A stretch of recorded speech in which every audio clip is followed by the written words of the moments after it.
Hi, it's Splinterverse. Welcome to another episode of D&D New Releases, the show where we talk about new third-party products for Dungeons & Dragons from both Dungeon Masters Guild and DriveThruRPG. We cover 20 new titles from each of those sites. This is not a review show, as we have not looked at any of these products in full, so please venture into them at your own discretion. We do include alphabetical links to all of the titles shown in this video in the video description. So if you want to help the channel, please use those links to purchase these titles. You can also support by purchasing one of our books, two of which are shown on screen right now, and those are also linked in our video description. Please subscribe and share the video as well. It helps the channel and all of the creators in today's episode. This week's episode is focused on titles released from July 23rd to the 29th of 2021. Please stay tuned all the way to the end because we have titles for 5th edition, Pathfinder, and OSR, so you'll want to check all of those out. First up, we have Bloodwater, Scourge of Sharklord by Noah Shark Robertson.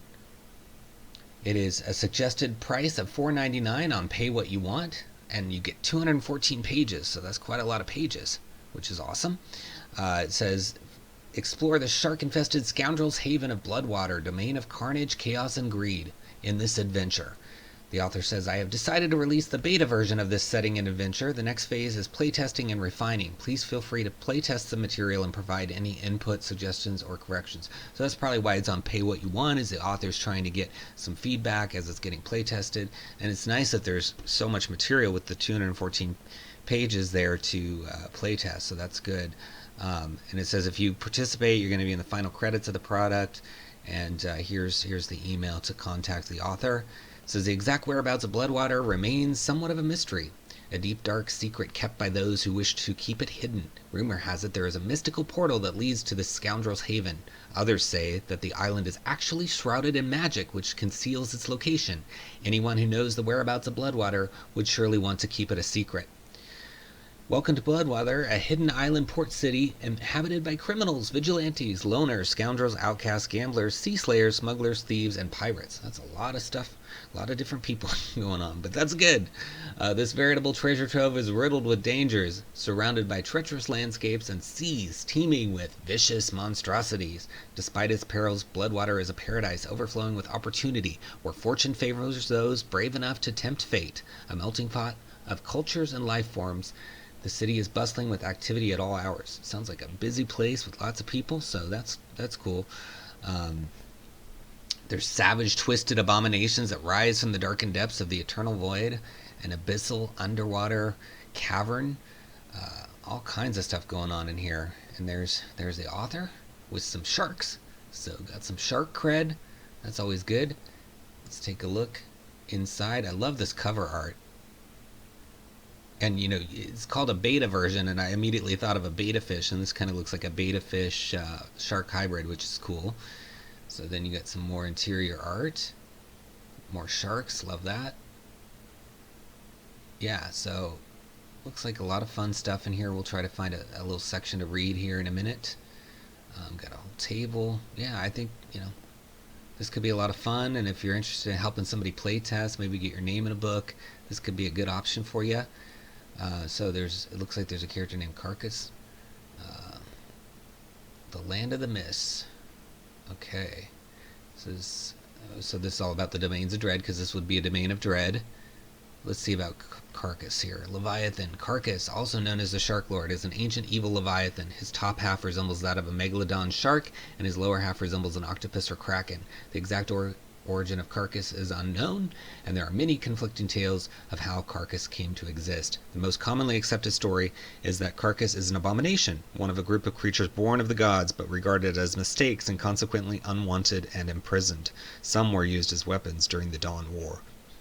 So that's cool. Even this shark has a really cool backstory, and I think there's a lot here. I mean, you 214 pages, you get to see 15 of them in the preview, and there's a lot of content in those pages, so I mean, no reason not to check it out.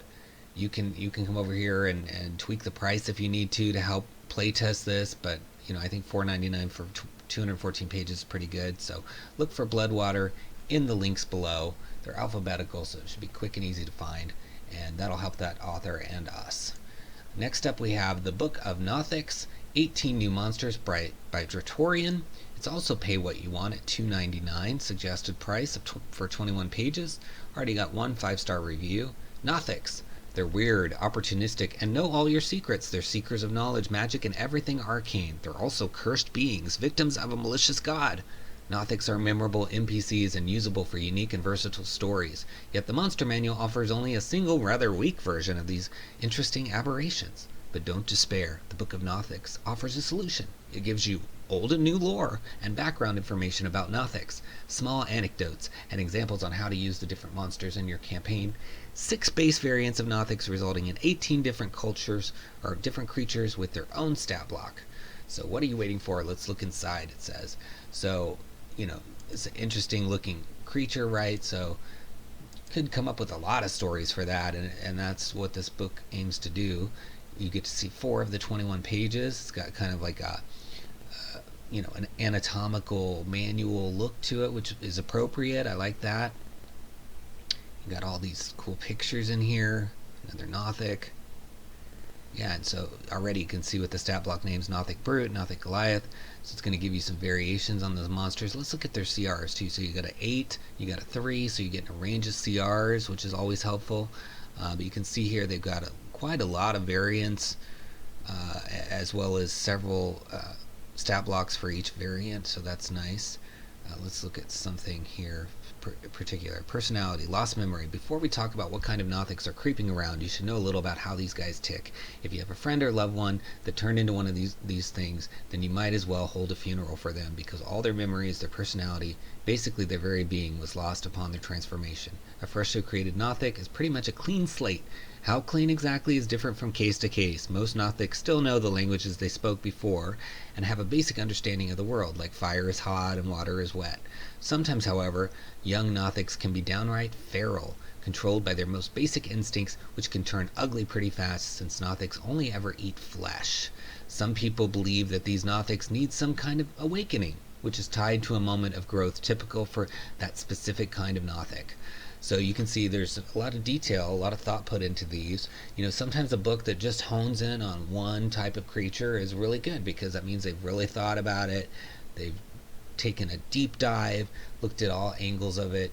I like books that are focused, and this one seems very focused, and I like that with the variants you're getting 3 different options for each of them.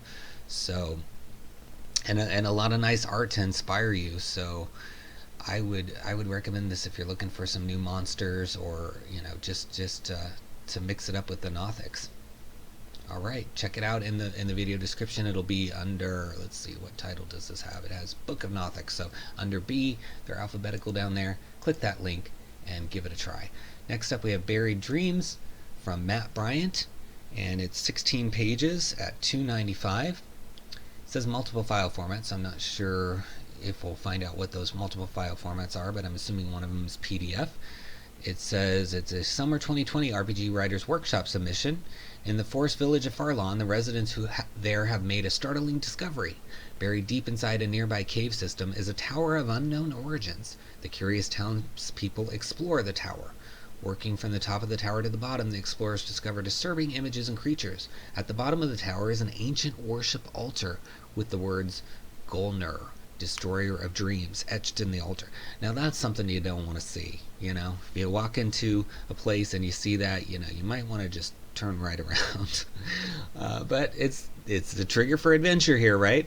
Afraid they would unleash an evil presence, the explorers flee the tower, but the damage had already been inflicted. That night, after discovering the tower, the children of Farlon became restless and in a trance left their homes. Meeting at the edge of town, the children would meet and point towards the cave with the tower. The parents of Farlon are desperate to free their children of this affliction. So kind of creepy, scary, Village of the Damned vibes, maybe Children of the Corn a little bit. You got these possessed kids doing stuff.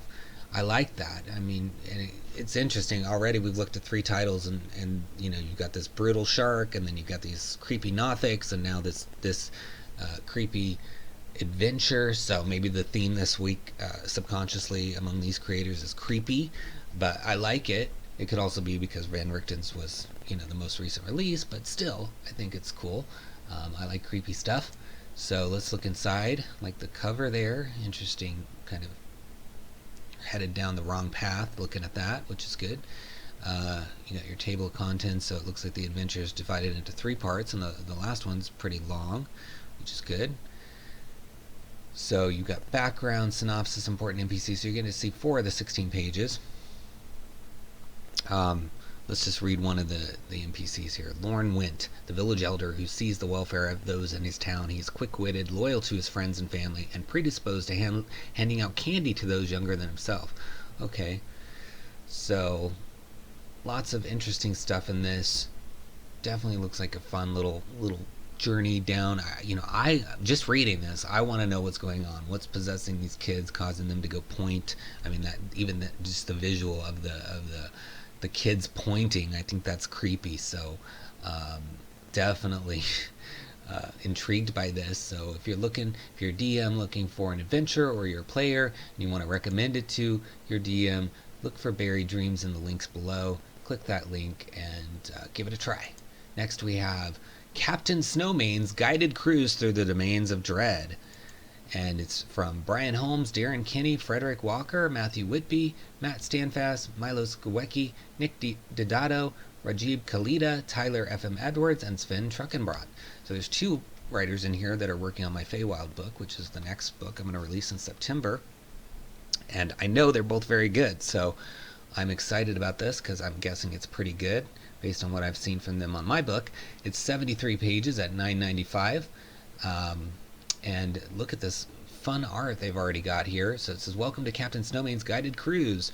Captain Snowmane, that's me, and I have the distinct pleasure of trying to keep you alive on this journey. Don't dangle your hands into the water, for heaven's sake, and some of these domains that might grasp back at you.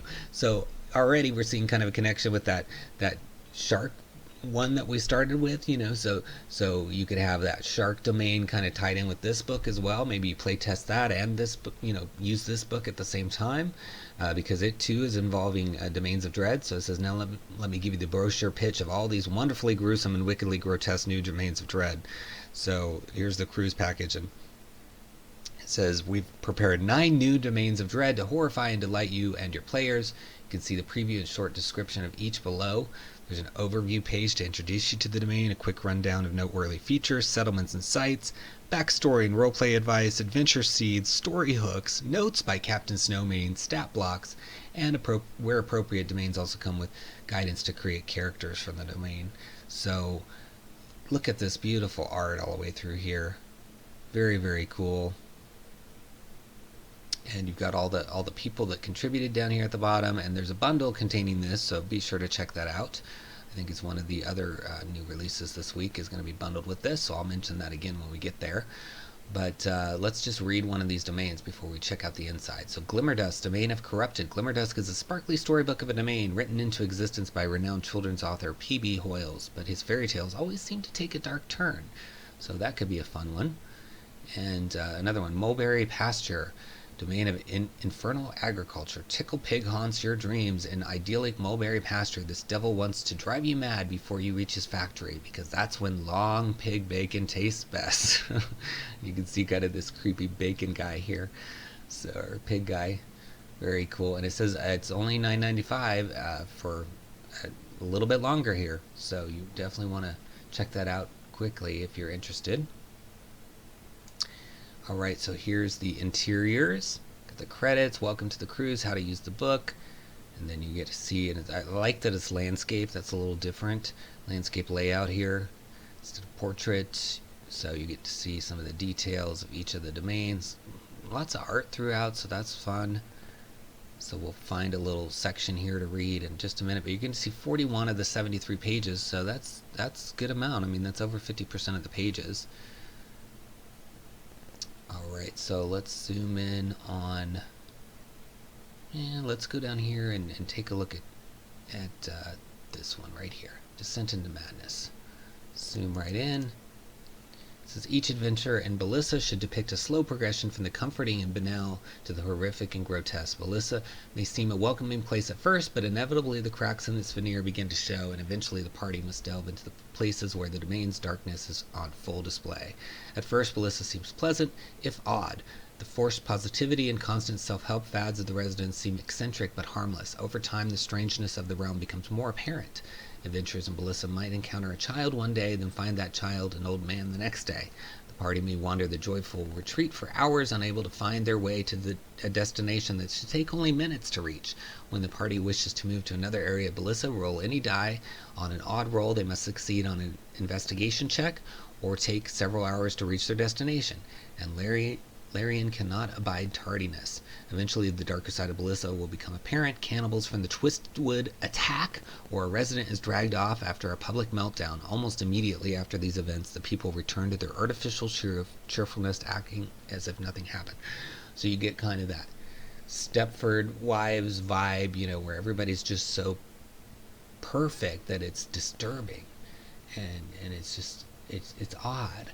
I like that. It seems like a fun setting for adventures. Lots of adventures could happen there. And just kind of unraveling the mystery of why is everybody so cheery, and how are people aging quickly, or how are we getting lost so easily.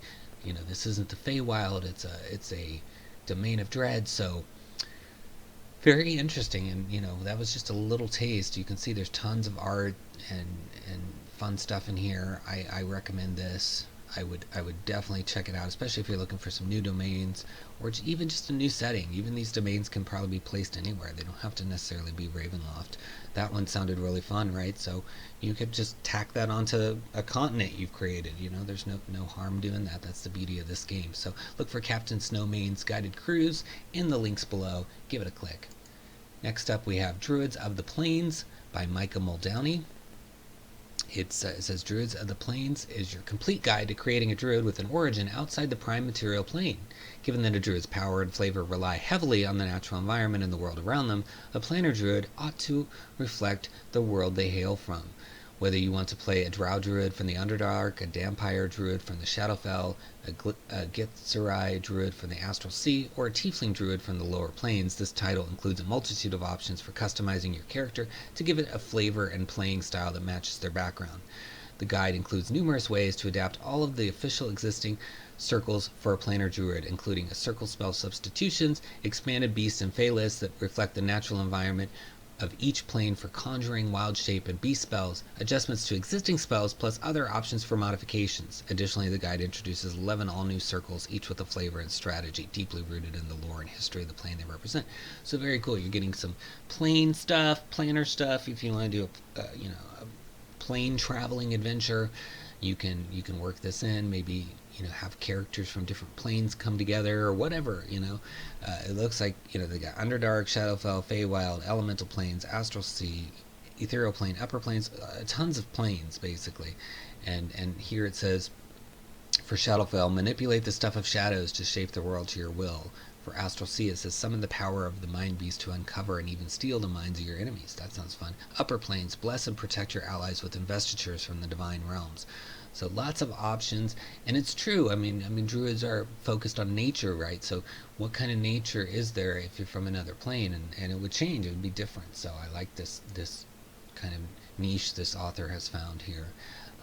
So you got some cool art, and it's talking how to use it and adapting existing circles and circle spells.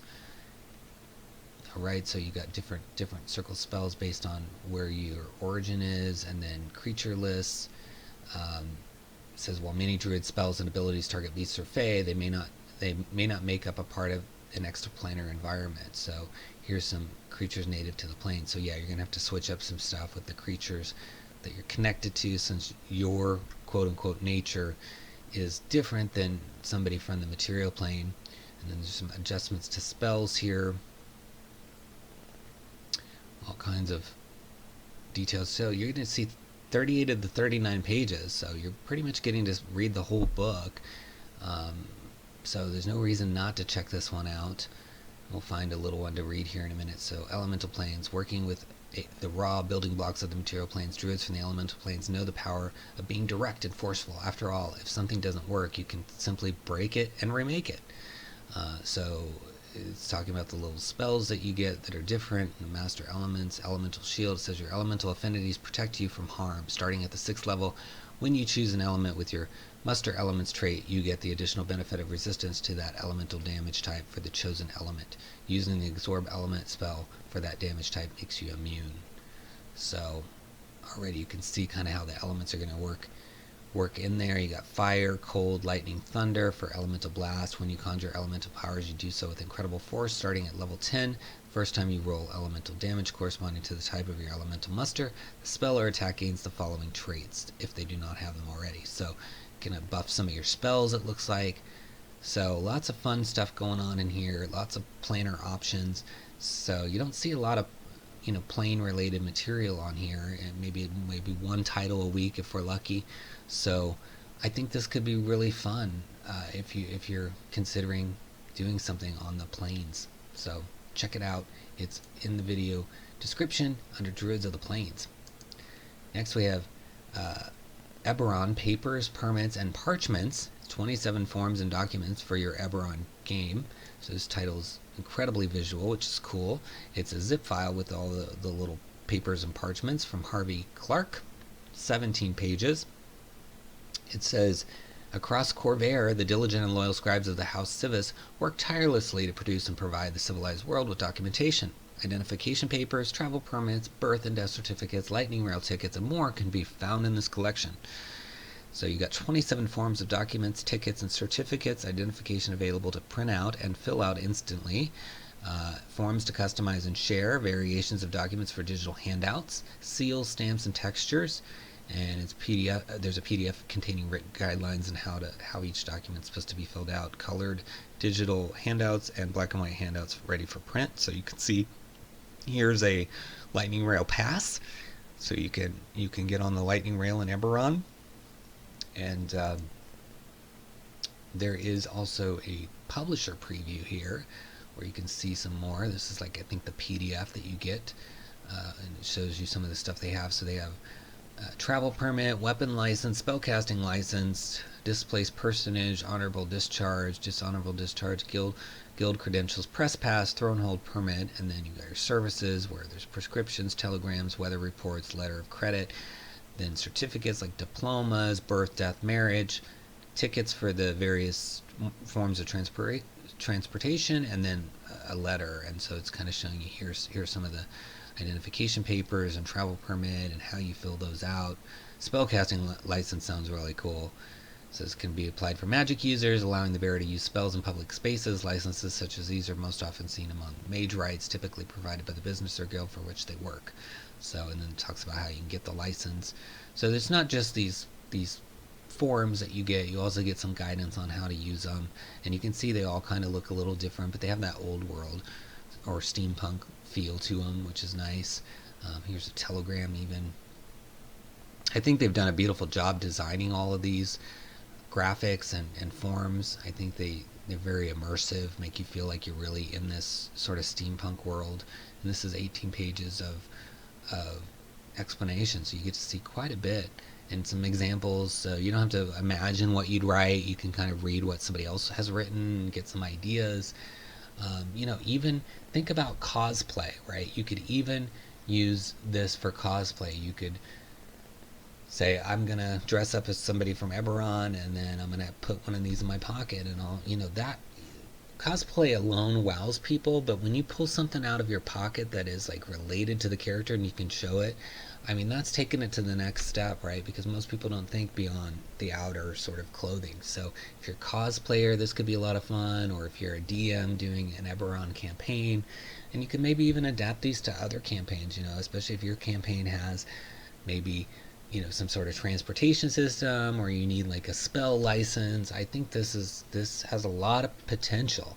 So go to the links and look for Eberron Papers, please, and help out that creator by clicking that link and the channel as well. Next we have The Flight Down, Vecna's Tendril from Mark Head. It's $1.90 for 24 pages. It's an out of the frying pan and into the fire adventure. Your plucky bunch of PCs will leap will leap onto a fishing boat and ride the rapids downstream to escape a huge herd of carnivorous dinosaurs. But then the river plunges into a heavy jungle, all light disappearing as a canopy of leaves join together overhead. The river quickly turns into a whirling, bucking, frothing, serpent-like body of water. Riding it out seems to be the only sensible course of action. It can't get any worse, the characters will think, but just when they will see the dim light ahead, that the river is rushing towards a stone outcrop without slowing down, will they be smashed against the rock? But no, as they get closer, they can see that the river goes straight through a hole in the rock face. Around the hole, someone has carved the image of a skull in the rock, so it looks like the river plunges through the gaping, toothy mouth. This is the PC's last chance to jump ship before they enter the underground river system, which could take them hundreds of miles away from their current location. So it's a roller coaster ride down a fast-flowing river, and they encounter an assortment of dangers to overcome before they are able to make it safely. So that's cool, and there's a bundle that contains this, so check that out. So this is $1.90, but for $5.50 you can get basically a bunch of adventures, it looks like. This is 18 Wisdom Adventure Pack, so... And this one already sounds fun. It sounds kind of like a little roller coaster, and you can see it's got sort of the starting village that you can use, and then through the river and stat blocks. So introduction, you got your map, get your map of the town, all kinds of stuff, and then on the river, and then yeah, so it's basically, you know, each point of journey on the river, what's going on with maps. That's fun. I mean, how often do you see a river adventure? I don't think I've ever seen one since I've been doing this series. I'm sure there's some out there, but I mean, I haven't seen any even before I started this series on my own. So I'm guessing they're not that common. So let's read some of the flavor text in here. We'll find a good spot. So the 𝙤𝙤𝙢𝙪𝙧𝙚𝙀. You hold on to the side of the boat as it continues its rapid journey down the tossing river. Ahead of you, slivers of light are beginning to find a way through the jungle canopy overhead, and these sparkle on the frothing water peaks. Then something catches your eye, a twinkling of light just a little higher than the water surface. As you speed towards it, you can see that the twinkling of light is a reflection of sunlight as it hits what appears to be a massive stream of bubbles that are slowly floating across the river from left to right. You have no way to change the boat's direction to avoid these bubbles, and you will hit them within a second. And it says that the bubbles are acidic bubbles created by 𝙤𝙤𝙢𝙀 after it has finished feeding. So, and then there's stat blocks for 𝙤𝙤𝙢𝙀 in here. So various things that you're going to encounter as you're sort of on this roller coaster without being able to get off of the roller coaster. So I think that's a fun setup for the adventure, you know, and it's got to be different than what maybe you've been running if you're a DM or been playing as a player. So, you know, recommend this to your DM, or if you're a DM, maybe consider trying it and look for Flight Down Vecna's Tendril down below in the links. Next we have the Goblin Bathwater Incident. An alchemist, a fisher, and a goblin walk into a bar in this adventure. So it's Marius Brunner is the author, $7.95 for 54 pages, and it says a magical drug is the Goblin Bathwater, which has taken hold in a sleepy coastal town at the edge of the Empire. So I think of like bath salts, right? Instead it's Goblin Bathwater, so and it's magical. As the characters investigate the origin of the drug, they uncover an international criminal conspiracy, wild and ancient magic, and a threat to reality itself. Oh, lots going on there. It says 54-page adventure, fleshed out, setting agnostic starter area, balanced encounters to bring the characters to level 2, 3 mini dungeons built on the design philosophy for the 5-room dungeon method, multiple big cinematic set-piece boss encounters that will make your players feel epic, a faceted intrigue, which does not immediately suggest a simple, ready-made solution, but invites the players to come up with their own personal approach. So, cool, lots of stuff going on there. I like that they're, you know, offering a variety here. So you can see some of the art. Look at that gorgeous map. I really like that art. Whoever did that did a good job. And then you got some isometric art here as well with this wizard's tower, and you know, the interior pages, some good art there as well. So looks fun so far. Let's take a look inside. Get to see 6 of the 54 pages. Beautiful art and nice layout, very Wizards-esque. And then it talks about the adventure summary. I don't want to spoil that, so we'll read some of the other stuff here. So, alright, so you got this. Let me read some of this adventure background timeline millennia ago, a conclave of powerful magic users builds a permanent interplanar portal in a subterranean lair. So you're going to have some planner stuff here, which could tie into that other planner book we looked at earlier. To protect this portal, a group of guardians is equipped with the powerful artifacts, granting them eternal life and the power to shape the surrounding landscape. Very cool. As the ancient civilization dwindles and their use of the portal becomes increasingly rare, they divert a subterranean river and use it as a release valve for the surplus magical energy unused by their portal. So the last adventure we looked at had this river that you're riding. Maybe you could end up in this location at the end of that adventure. You could tie these together. The ancient civilization dies out. Only the immortal guardians remain. The guardians hide themselves in the portal in a desperate effort to protect it. So I'm guessing the portal is kind of a big part of the adventure. And then it goes on with centuries ago, years ago, etc., weeks ago.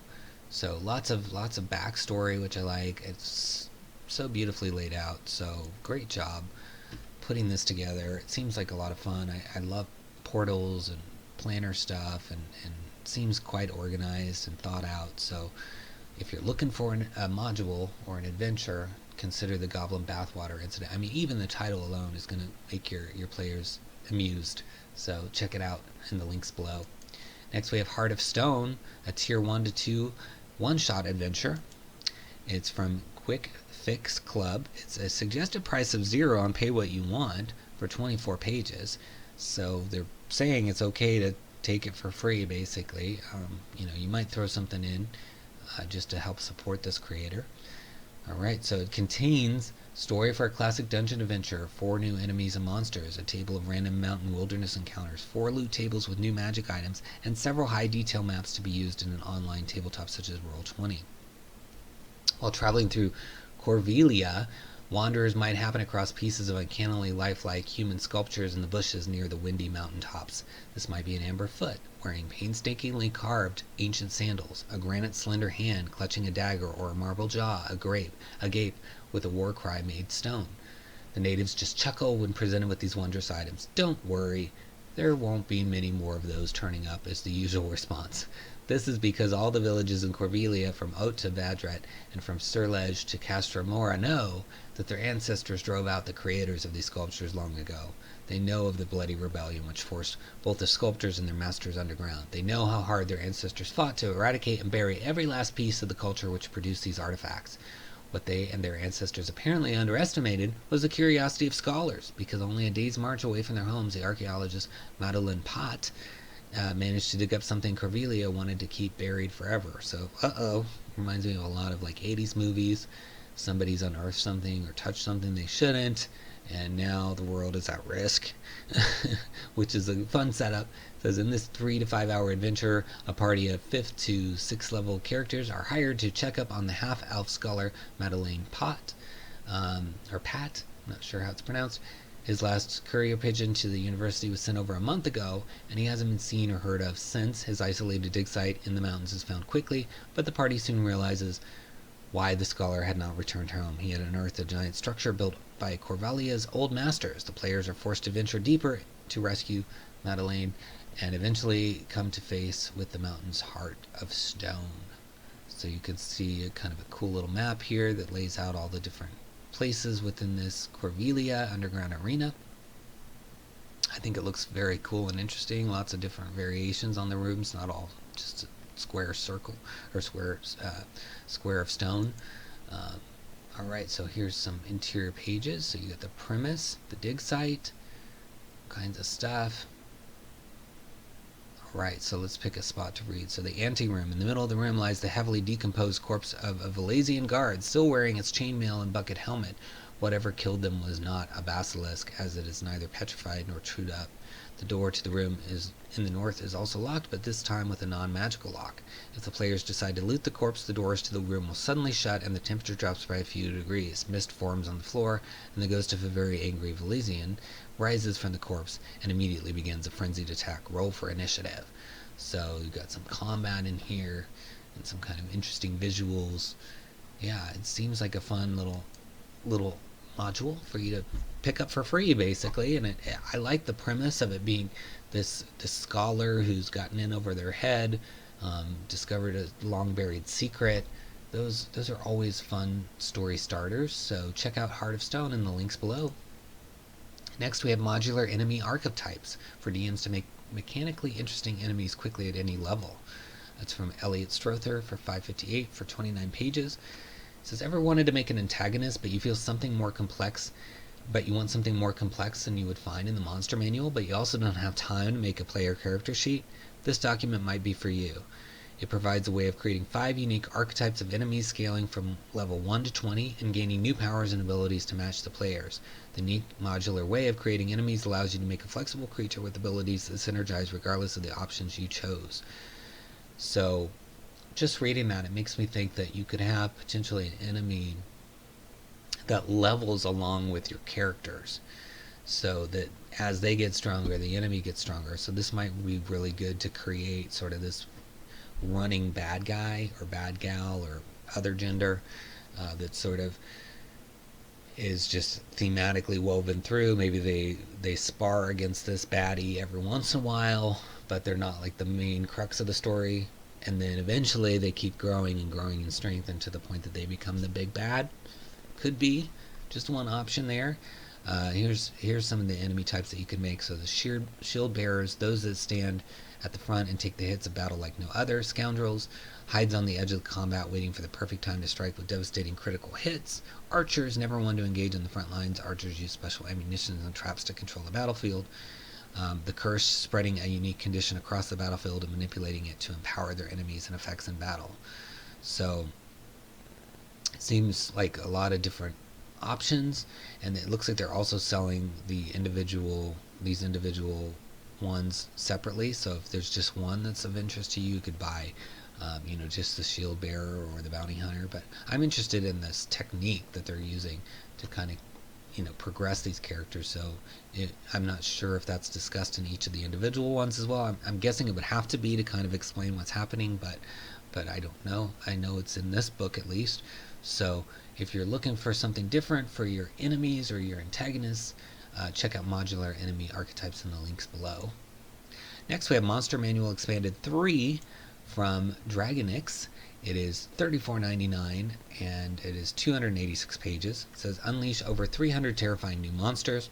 Continues what the 2 previous Adamantine bestseller bestiaries have started, providing dungeon masters with additional creature options to help fill their adventures. There are 320 stat blocks spread across this 280 plus page tome, most of which are archetypes and variants found in the Monster Manual, Volo's Guide, Mordenkainen's Tome, and other official 5e books. There will be more new monsters this third time around, though most of them are from earlier D&D editions. A large number of them have legendary actions, giving the Dungeon Master more boss options. The biggest change, however, are the gorgeous professionally commissioned art pieces that will inspire DMs and terrify players. Already I can see some gorgeous art. Says the print-on-demand option will be available by late November, early December.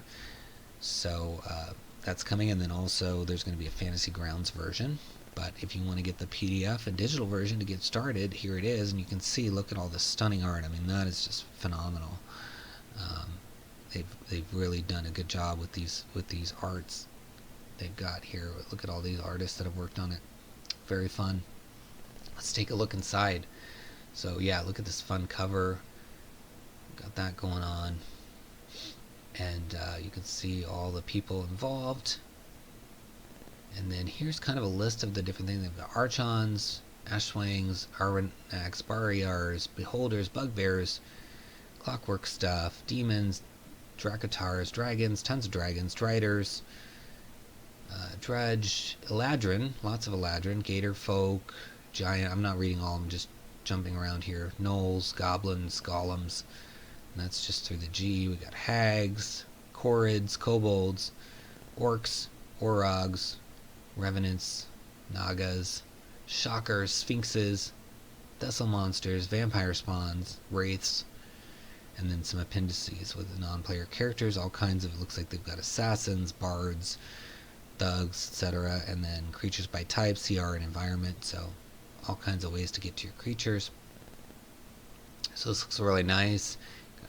Really cool layout here with all of these stat blocks and various beautifully commissioned art for their book. yeah, so they've done a good job getting all this going on here. Nice Halama, it's called. Yeah, I mean, just even looking through the art is fun with this title, for sure. So, Orimvarax. The Orimvarax, also commonly known as the Golden Gorger, is a curious-looking creature that looks like a cross between a badger and a wolverine, and is often quickly dismissed as a harmless animal at first glance. The common variety measures only 3 feet in length and half of that in height. Its body, which is covered in a shaggy hide of golden-orange colored fur, is densely packed with muscle and can weigh as much as 500 pounds. It has 8 stubby legs that all end in steel-like copper-colored claws. Razor-sharp teeth fill its powerful jaws. Despite its non-threatening size and the enticing value of its precious hide, those familiar with the creature know better than to earn its ire and always give it a wide berth. Many a group of adventurers have been mercilessly torn to pieces thinking the Orimvarax an easy kill. So, yeah, I mean, look at that thing. It's pretty gruesome what it's doing here. But it's got, and they've got variations. So they've got the regular one, the elder, the giant, and then, you know, all kinds of actions and differences.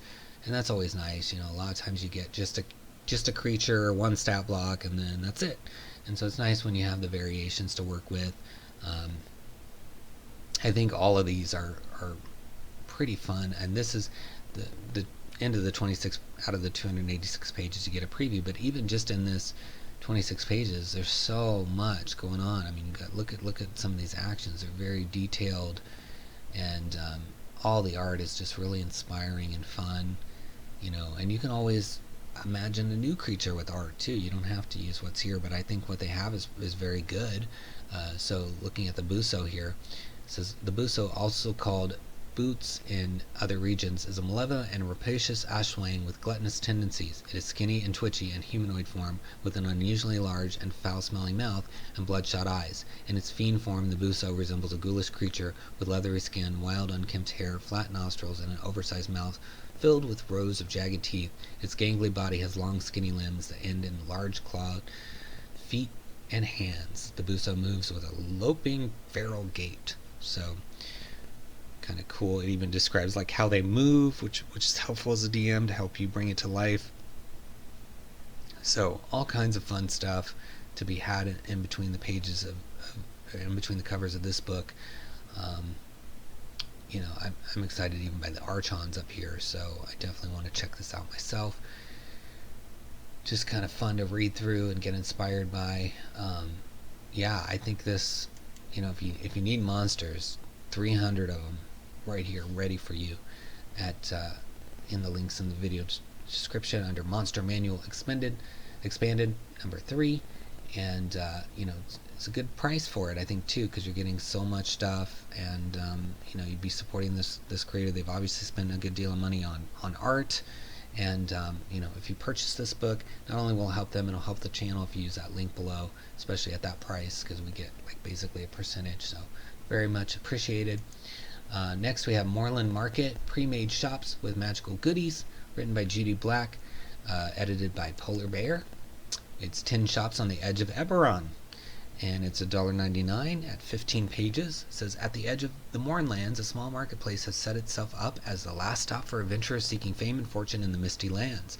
Set up just off a once busy road leading through Sire, the ramshackle town serves as one of the only sources of trade, safety, and jobs in the area. Made up of mostly adventurers, the curious, and vendors, the market takes care of itself. While it was originally created for use in the Eberron setting, it can easily be dropped into any location. So it talks about there's balls of fire, which are magic items, bird's eye, random oddities, breaking point, blacksmith. Balls of fire is the merchant, I guess. Breaking point is blacksmith, chaotic emporium, experimental magic items are sold there. Edge of Oblivion, it's a temple and an inn, and you know, lots of stuff. The Don't Die supply store, general supply, Willow's Wisp wands, so lots of different things on offer in these shops. And you know, you could even just pull out one shop out of this book and put it into your campaign. You don't have to use all of them, but I like the names and what the variety of items on sale. So you can see already here we've got the first one. Balls of Fire gives you kind of like a quote, or not a quote, like a flavor text to read about the store. And then the vendor tells you all about the vendor. And then you've got the inventory, And so ready-made shop. Really need more than this. I mean, unless they're going to battle the vendor. I mean, I guess that could happen, but that doesn't seem like it would. There's really not much more you could ask for. I think this is really cool. So it says, a large tent made of sturdy yellow and blue canvas sits near the entrance of the small town. A wooden signpost with balls of fire, magical goods, painted in sloppy handwriting, is staked near the opening in the tent. A halfling with dark olive skin and a graying mustache nods at you. Come in and have a look around, he beckons. And then you find out it's Fitz. It's a halfling. Fitz is a halfling wizard who repairs and restores magic items found in the Mournlands. He's willing to pay for things found in the mists, and sells his creations and discoveries in his makeshift shop around a tent. So this might also be a place to offload some magic items that your characters have that they don't want anymore. And then you can see here all of the possible things that are for sale, and then there's citations. So if it's in the Dungeon Master's Guide or the Player's Handbook, it's all listed here, and then the cost.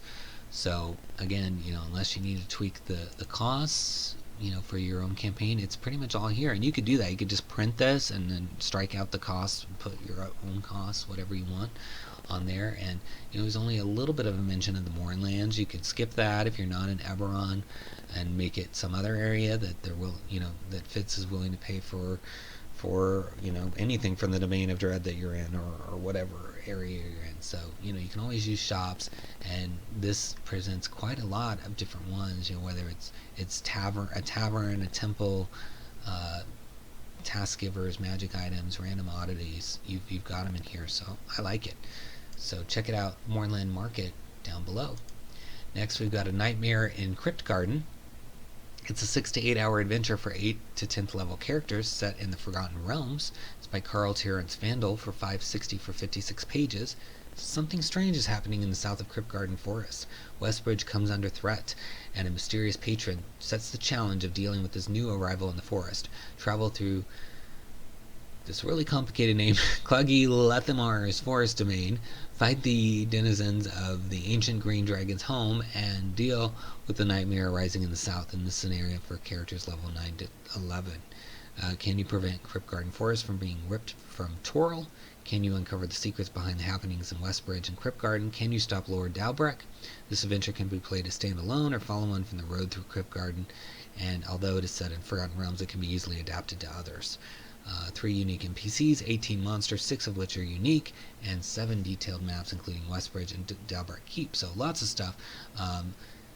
Unfortunately, the full-size preview is broken, so we weren't able to see that. So Carl, if you're watching, you might want to update that. And viewers, a lot of times, pretty much every week, I will say something like that. The creator gets notified as soon as the video goes live, and a lot of times it's working by the time you guys even watch this. So don't let that stop you. Click on Nightmare in Kryptgarden in the links below, and come check it out and see the full-size preview, because it likely will be working by the time you watch this. But yeah, check it out. Sounds fun. Another fun adventure here on the DM's Guild. Next, we have one-stop shops. 25 shops, shopkeeper, side quests, and magic items for your D&D campaign from Jack Terry for $1. 16 pages. And it says, whether it's shops, magic items, NPCs, or plot hooks you're looking for, you'll find them all here. All shops have a suggested setting, but you can slot them into any village, town, or city your players might find themselves in. Similarly, all shopkeepers have a description and personality, but you can change these to better fit your world. Check out the table of contents in the preview to see the shops and their owners, including butchers, gunsmiths, enchanters, bomb makers, fortune tellers, swindlers, secret cultists, secret clones, secret hags, and obvious kinku. So with this title and the one we looked at just a few titles ago, you could probably have a whole city full of stores, because it seems like a lot of these shops are different than the ones in that last book. So you could combine these together and just have a whole merchant setup as well as non-merchant stuff, because there's non-merchant stuff in both of these. So let's take a look inside. So you get to see 3 of the 16 pages, and already you're seeing some nice stuff. You've got the village shops, town shops, city shops, and roaming shops. So that's awesome. And you got alchemical stuff, so potions, armor, butchers, weapons, underdark supplies, more potions, relics, artifacts, gunsmith, books, art, antiques, enchantments, love potion store in a place called Cupid's Helper, so that could be fun. Fortune telling, trinkets, yeah. So you can mix these together with other stores or just place them anywhere. So it says Angela's Alchemical Amazements. A small wooden building stands apart from the others nearby. It has a large chimney with smoke billowing from it. An iron sign in the shape of a cauldron hangs above the door. Angela's Alchemical Amazements, it says. Inside it is cozy, with many plants hanging from the ceiling and curling down from cluttered shelves. Beyond the smell of strange herbs, there's also the scent of food cooking. In the corner, a cauldron bubbles over a fire, but instead of a potion, it's a full stew. Angela, a neutral-good female human commoner, is about 5'3", in her early 20s. She has curly brown hair and a warm smile. She's very cheerful. She has lived in this small village her whole life and has only ever heard stories of faraway places and the heroes that roam the wild lands where monsters and magic dwell. She gets very excited when she spots the PCs enter, and rushes up to ask them where they've been and if they've ever seen any dragons. If they ever return with magical ingredients for her, she'll burst into tears and hug them. Aww. And then it lists some of the things that are for sale, and then there's a unique elixir of alacrity. It grants +3 to initiative for 1 hour. This small bottle of clear purple liquid catches the light in odd ways. When you open it, it smells aggressive. And then you've got a stew, and then a plot hook. It says that she'll pay 3 gold for each purple mushroom the adventurers bring from the forest. She does not tell them the mushrooms attract hungry giant centipedes. 3 purple mushrooms allow her to create 1 of elixir of alacrity. So very cool. I think that you can have a lot of fun with these shops, and that's just one we read. There's an armor one here. There's Cold-Blooded Cuts, which is a butcher and hunting supplies, and then Orcish Arms. So they all have a lot of flavor. And like I said, with this and other titles, you can build a whole city, on demand. You can have it just sitting there ready for you to go as a DM to say, oh, they want to go to this kind of store? All right, I got one of those. Or maybe more than one of those. You can maybe even say, do you want to go to this, name the 2 stores, this oddity shop or that oddity shop. And kind of, they'll be like impressed. Hey, wow, you've got that many ready? And it's only $1, so look for one-stop shops in the video description. Check it out. Next, we have Raiders and Reavers, Viking-inspired D&D monsters, from Chris Pratton, for $2, 19 pages. Raiders and Reavers presents 15 new monsters based on Viking warriors and Norse mythology, so that's fun. It says they range from challenge rating 1/2 to challenge rating 29. Includes 4 new legendary monsters, 3 of which have lair actions, ideal for those inspired by history and mythology or the vast quantities of historical fiction novels, television shows, etc. Like that show Vikings I watched, that was a fun show.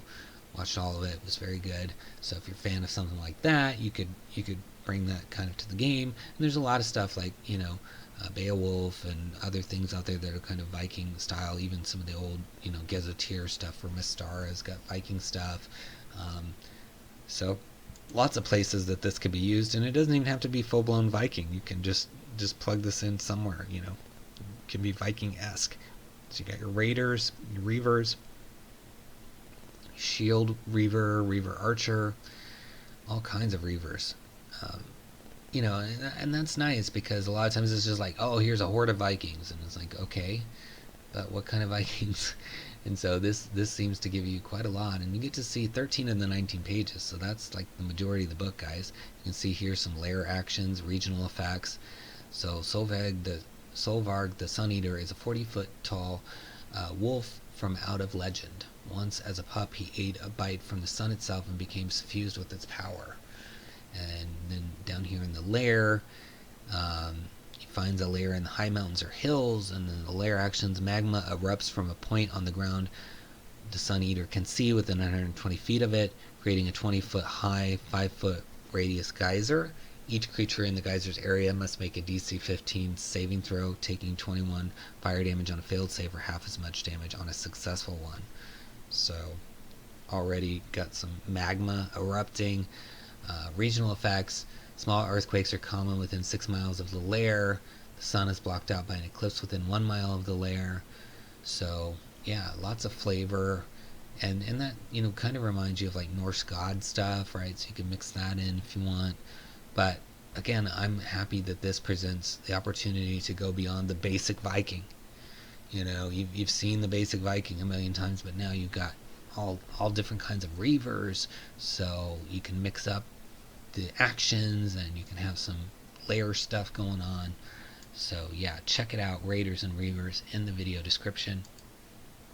Next we have Rogues Gallery, a collection of 10 iconic roguish archetypes from Wallrock Homebrew, and it's $4.95 for 25 pages. Already got 2 5-star ratings. Daring or dastardly, rogues are the epitome of skill and agility, stalking streets unseen, studying the mysterious and unknown, or preparing deadly ambushes for their foes.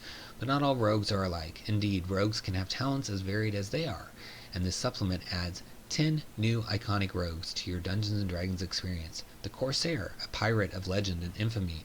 The Dagger Master, skilled with the blade without peer. The Explorer, a researcher of ruins and high adventure. The Shadow Weaver, a grim practitioner of darkest magics. The Surgeon, a welcome sight on any battlefield.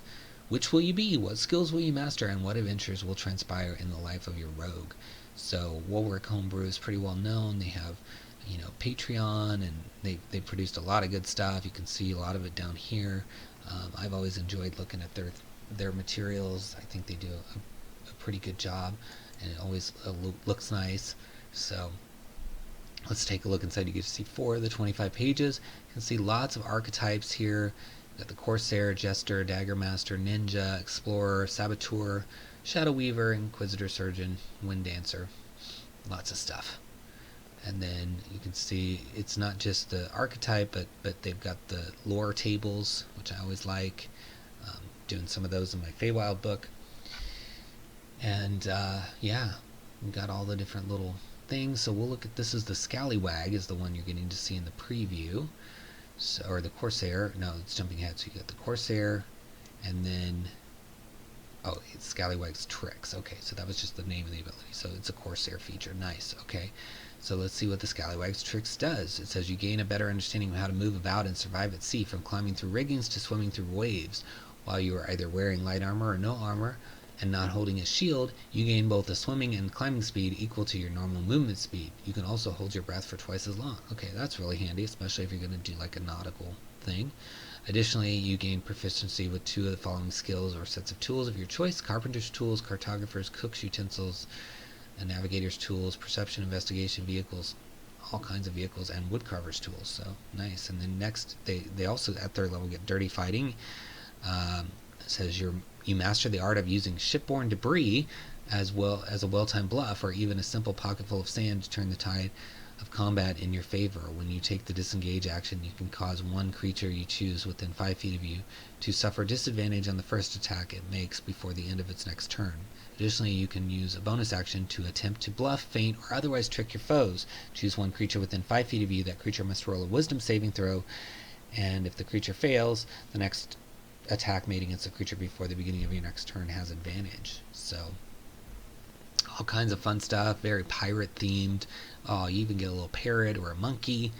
So I mean, can't go wrong with that. I mean, and that's just one. That's just the first one we looked at, right? The Corsair, and then you've got these other options. But these are, cool little familiars that they could have. Potentially, if you wanted them to have familiars, I like that. A monkey, parrot. Their challenge ratings are 0, like typical familiars, but they're fun, and you could even use those stats for parrot or monkey in general if you need that. So I really like, as always, what Wallrock is up to. And if you are interested in playing Rogue, I mean, you're going to have quite a few options in here. So go into the video description, look for Rogues Gallery, and click that link, buy this, and try it out. Next we have Scrollheart Tower.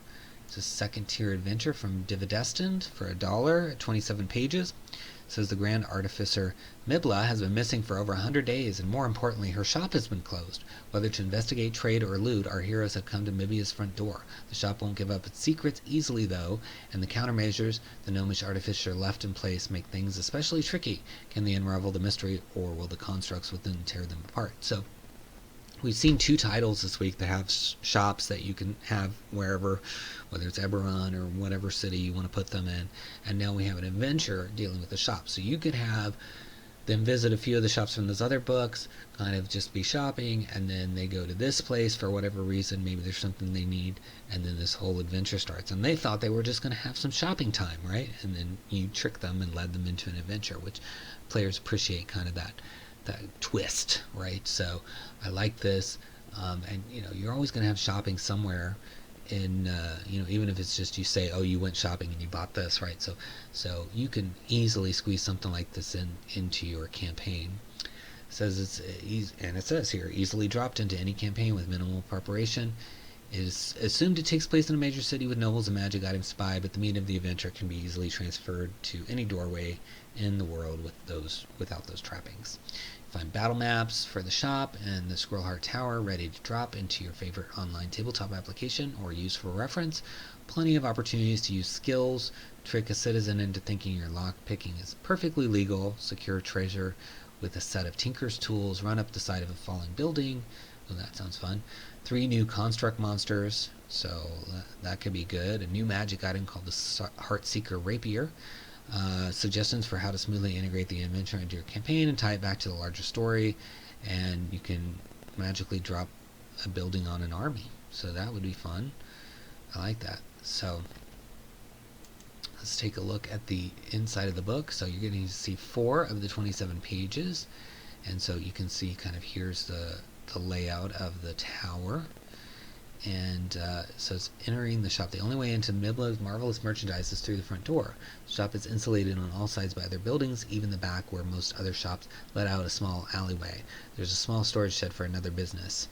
There's no windows to see inside either, so it's kind of a mystery, like how do you get into this thing? And then there's this whole password stuff and lock picking, breaking the door, magic items that you can find, harvesting scrolls, and then how to adjust the encounter. So yeah, it looks like fun if you're looking for kind of a mystery while you're shopping, or maybe there's some reason you need to get in there. Maybe Midla had something that your PCs need to further the story, and they stumble upon this lock store that has no way to even see inside. So what's going on with it, right? I think that's a fun option. So check it out in the video description. Scrollheart Tower. Next we have the Serpentine Path, a religious sect on an out-of-the-way island offer more than anyone could have imagined, by Chris Valentine. It's $4.99 at 43 pages, and it says it's Tendrils of Saltmarsh Part 2, so this is like a continuation. And then down here you see the first one, Sigurd's Island, and then coming soon the third one. So you can find out more. And Chris Valentine lives where I live, in the Phoenix metropolitan area, so that's cool. So Gellin Primewater feels his enterprise may be in danger. He has sent his eldest daughter to investigate. A local official has found a message in a wine bottle, a plea for help. Worried about affairs at the winery, he wants the party to investigate and make sure nothing there is threatening. So it's for average party level of 8, but it's adjustable. It's intended to fill a level gap left in the Ghosts of Saltmarsh hardcover book. It ties into several items found at the haunted house and on the Sea Ghost, and extends the lore of the area. It takes 48 hours to play through. So you could combine this with Ghosts of Saltmarsh and the other adventure from Chris, and just kind of have this really extended epic campaign. I like when people fill in gaps that are in the official Wizards books. I think that's super helpful, especially for newer DMs. Maybe they feel like, oh, I don't have the experience to pivot if my party is like, well, what's happening over here? And then you kind of have to force them back onto the narrative of the Wizards book. With books like this, if you have them kind of on standby, you can say, okay, sure, you want to go in that direction, well, I'm prepared, I have this book. So but even experienced DMs can use it. There's 8 maps depicting different areas of the island, a stat block for the ship, 10 new creature stat blocks, magic items, 8 of them. So a lot to offer in here, and it looks really nice. Let's look at the insides here. Yeah, so got your table of contents, all the different parts, different creatures. Look at all those creatures. It's cool stuff. Intro, venture hooks. Yeah, all kinds of stuff. Organizational ranks, that's always helpful. Different wine. And then here this is just the start. So already like 6 pages of like nice background and setup. That's helpful to you if you're creating this world, especially if you're new. You might need some extra background. Even if you're not, I mean, you can use this background for other things too, right? So we've got Tabitha Primewater, Master Thief, Gellen's eldest child and the heir apparent to his merchant empire. She is bright and eager to take over, and it cannot come soon enough. She's a tall brunette woman with her father's facial features in a softer way. She's very fit and has a scar on her left jawline. This is a remnant of a hostage situation when she was younger, someone trying to send a message to her father. So, interesting backstory for Tabitha, and then it talks about what she knows. And then the 𝙒𝙤𝙩𝙀 is a notoriously seated tavern in the center of Saltmarsh. The windows are purposely kept dirty. The dried sea spray glaze, keeping onlookers outside from spying upon the affairs of its patrons. So you got another business that's hard to see into. So this could also, be in a city that you're kind of populating from some of the supplements this week. And then you got your info on meeting with Tabitha, the development.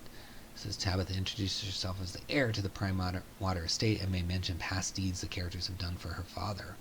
So very cool. And then all this information, the dialogue, she may share that her father received a plea for help in a wine bottle. The company that makes the wine is on the island of Cruxia. So you get lots of things that she can say, and then you got the map of the sort of the 𝙒𝙤𝙀𝙀 is the name of the tavern, and it's kind of cool too because it looks like it's kind of on the water as well. And then you got the sea voyage with the Vesper. Yeah, so you could even use this with the rogue archetypes from Walrock that we were looking at earlier. You've got that Corsair that's kind of like a pirate style person, so that could be involved here. Yeah, lots of options. I mean, you got to think when you're buying these, like, how many different ways can you use this? And I feel like this one has a lot of different ways it can be used. It can be used to supplement your Saltmarsh stuff. It can be used to give you some nautical things, give you a kind of a ready-made tavern that's got some backstory to it, and then it's an adventure on its own. It's an adventure. So I think a lot of value for the money here. So look for Serpentine Path in the video description below. Next we have 𝙒𝙏𝙀𝙀𝙀𝙀's Underdark Bestiary, and I really like this cover. You get this visual of this Underdark stuff. It's from Can Usman, Stormcrow Dreamscapes, and it's $19.99 for 134 pages. It says all profits from this title are donated to local stray animal charities. I love that.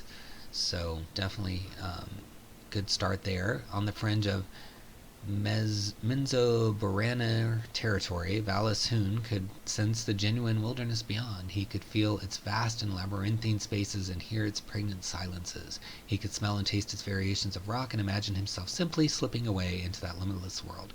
So that's a quote from Dissolution War of the Spider Queen. 𝙒𝙏𝙀𝙀𝙀's Underdark Bestiary contains more than 130 Underdark monsters and creatures, and some new player options such as 6 new lycanthropes. So very cool. Some are completely original, some are adapted to 5e from previous versions. In total, there are 133 monster stat blocks, all with beautiful art. And Dungeon Master can use these, or even players with some of the stuff in here.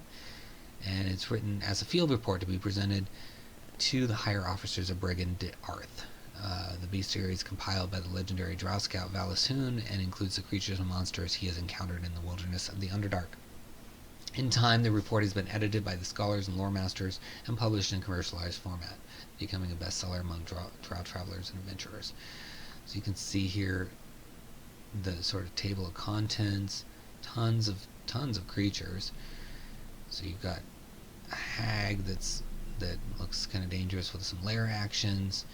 We've got this Fairy of House Kimfrite, Bath of Strix, Dragon Deep. Yeah, very fun. So let's look inside. So you see 6 of the 134 pages. There's this infused giant cockroach, so that's cool. There's Wrath, Fairy again that we saw earlier. Just some more stuff. So lots of stat blocks, lots of actions in here. Let's just read one of these. A fairy noble house entrusts the command of its military forces to skilled commanders. A fairy commander oversees the training of the house's military forces and leads them as commanders on the battlefield. These commanders are usually of high noble blood, possibly the close kin of the matriarch of the house, yet there are examples of commoners reaching this position through extraordinary martial skill and technical knowledge. So you get some backstory on the Kurim Fete Fairy and the commander there, and then they talk about all the other different roles. It says fairy sorceresses are powerful and specialized spellcasters. These spellcasters have an innate talent for highly destructive magic, making them highly valuable members of House Kurim Fate. For some unknown reason, an overwhelming number of deep fairy spellcasters are female.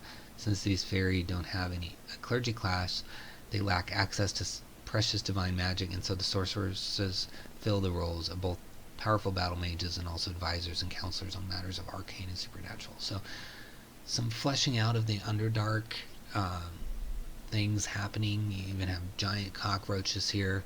So if you're looking for something to populate the Underdark or elsewhere, there's nothing saying you can't put these creatures somewhere else. I mean, we've got the Feywild coming up, so there's also the Feydark. You could have some of these creatures down there.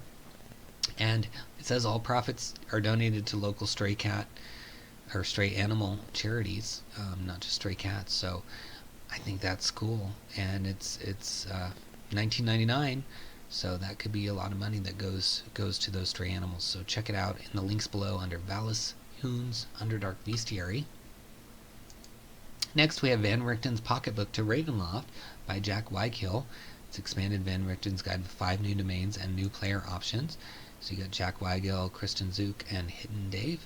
$8.99, and it's only until July 31st is $8.99. So check it out at that introductory price before it goes away. So you have a couple days, I think, to do that. It says 77-page PDF with 5 detailed domains of dread, dozen new monsters, a new race, subclasses of magic items for player characters, 5 full-color maps, 1 for every domain, and that's pretty cool. Unleash the beast as a lichen, become a witchblood barbarian or an accursed ranger, fight the eternal fight in Dromeria. You can see the nice pages. Reminds me of the old school Ravenloft pages, which I love. And then you've got a nice little village here. Learn your lines in Gale or else, and withstand the endless winter of Isridge. Try not to get lost in Rotwald Forest, and survive the scum of Scalus. Alright, so lots of stuff. Look at all the previews. Yeah, lots of beautiful art here. Let's see what it looks like inside. You get to see all 79 pages, so no reason not to check out this title and seriously consider purchasing it when you can pretty much read the whole book. Got all the domains, NPCs, pronunciation. Yeah, lots of options here. Creating your character. Got lichens, subclass options, rangers. Look at the featured domains, life in the domains, what it's like, and we'll read one of these in a minute here. But yeah, you're getting to see the whole book, so definitely worth checking out. We've seen several titles this week that are giving you new domains, and I think this one is also part of that bundle we were looking at earlier. So, consider it as a bundle option to get lots of Ravenloft stuff together. Always scroll to the bottom before you purchase, because you might find a bundle and get a better option. So let's pick one. It says the people of Rotwald, the Gromanites, are humans, all supposedly descended from Saint Gromon the Green-Handed. Despite their dour circumstances, the people of Rotwald are surprisingly cheerful and welcoming folk, accepting of any who would enter the fold, most gladly accept travelers, reacting with wondrous fascination to creatures of other species, none of which any Gromanite will likely have ever seen before. The Gromanites of Rotwald have a great many sayings, but their most common leads truth to their hospitable nature.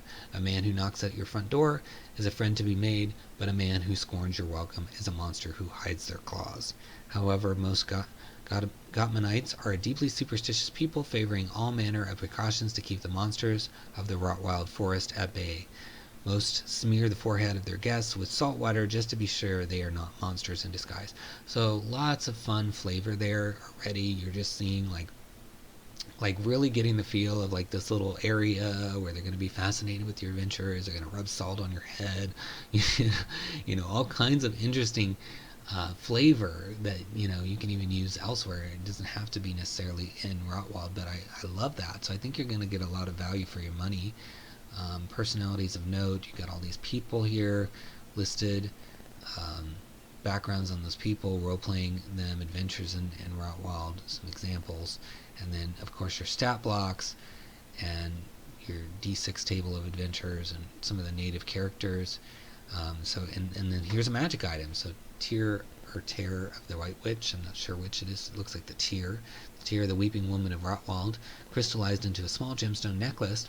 Whilst you wear this necklace, you gain advantage on saving throws against being charmed, cursed, frightened, possessed, or turned.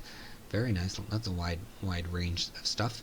Additionally, you may use your action to touch the necklace to a creature or an object to learn whether it is cursed or not, and whether the curse can be transmitted from that creature or object.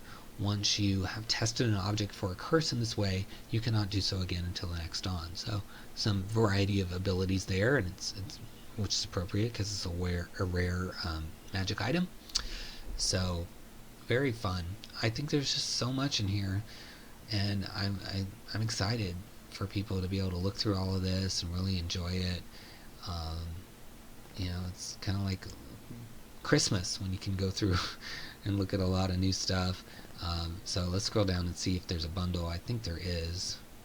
Yeah, so there's a bundle down here where you get the Captain Snowmane's Guided Cruise that we looked at earlier today, and Van Richten's pocketbook together for $15.15, which is I think a good price for both of those, considering the size of the number of pages that you're going to get, and that's going to give you a ton of new domains, right? You'd have basically doubling, tripling what you have already, depending on what other supplements you've purchased. So I think it's probably a worthy investment. And if you click that link and come here, from the video description under Van Richten's pocketbook, you're going to help these creators, you're going to help the channel. And speaking of that, this is the last DM's Guild title. We're going to move on to DriveThruRPG, but before we do, please follow me on Twitter at Splinterverse. I'm going to be talking about my new releases coming up on there. You also find these videos on there, other things. You can interact with me. I always try to reply to everything, whether it's here or on YouTube. Please subscribe to the channel, leave comments, like the videos, share the videos, help us get monetized. Any funds I make from this are going to go back into more books, as well as any profits from my books go back into more books. So consider purchasing, either Potions Unlocked from DriveThruRPG or Van Richten's Librum of Lineages. If you're looking for some lineages to spice up your campaigns, or as a player you're looking for some fun, mysterious lineages, they're good for any setting. Both those books are also linked in the video description, and it really helps the channel a lot when you purchase those. So consider that, and let's go on to DriveThruRPG. Our first drive-through title this week is 93 Fantasy Tokens, Monsters and Horror for VTT Games from Map Alchemists. It's on sale for $6.95 currently, and it says for personal use only. If you're looking for super high quality fantasy character monster tokens, this package is for you.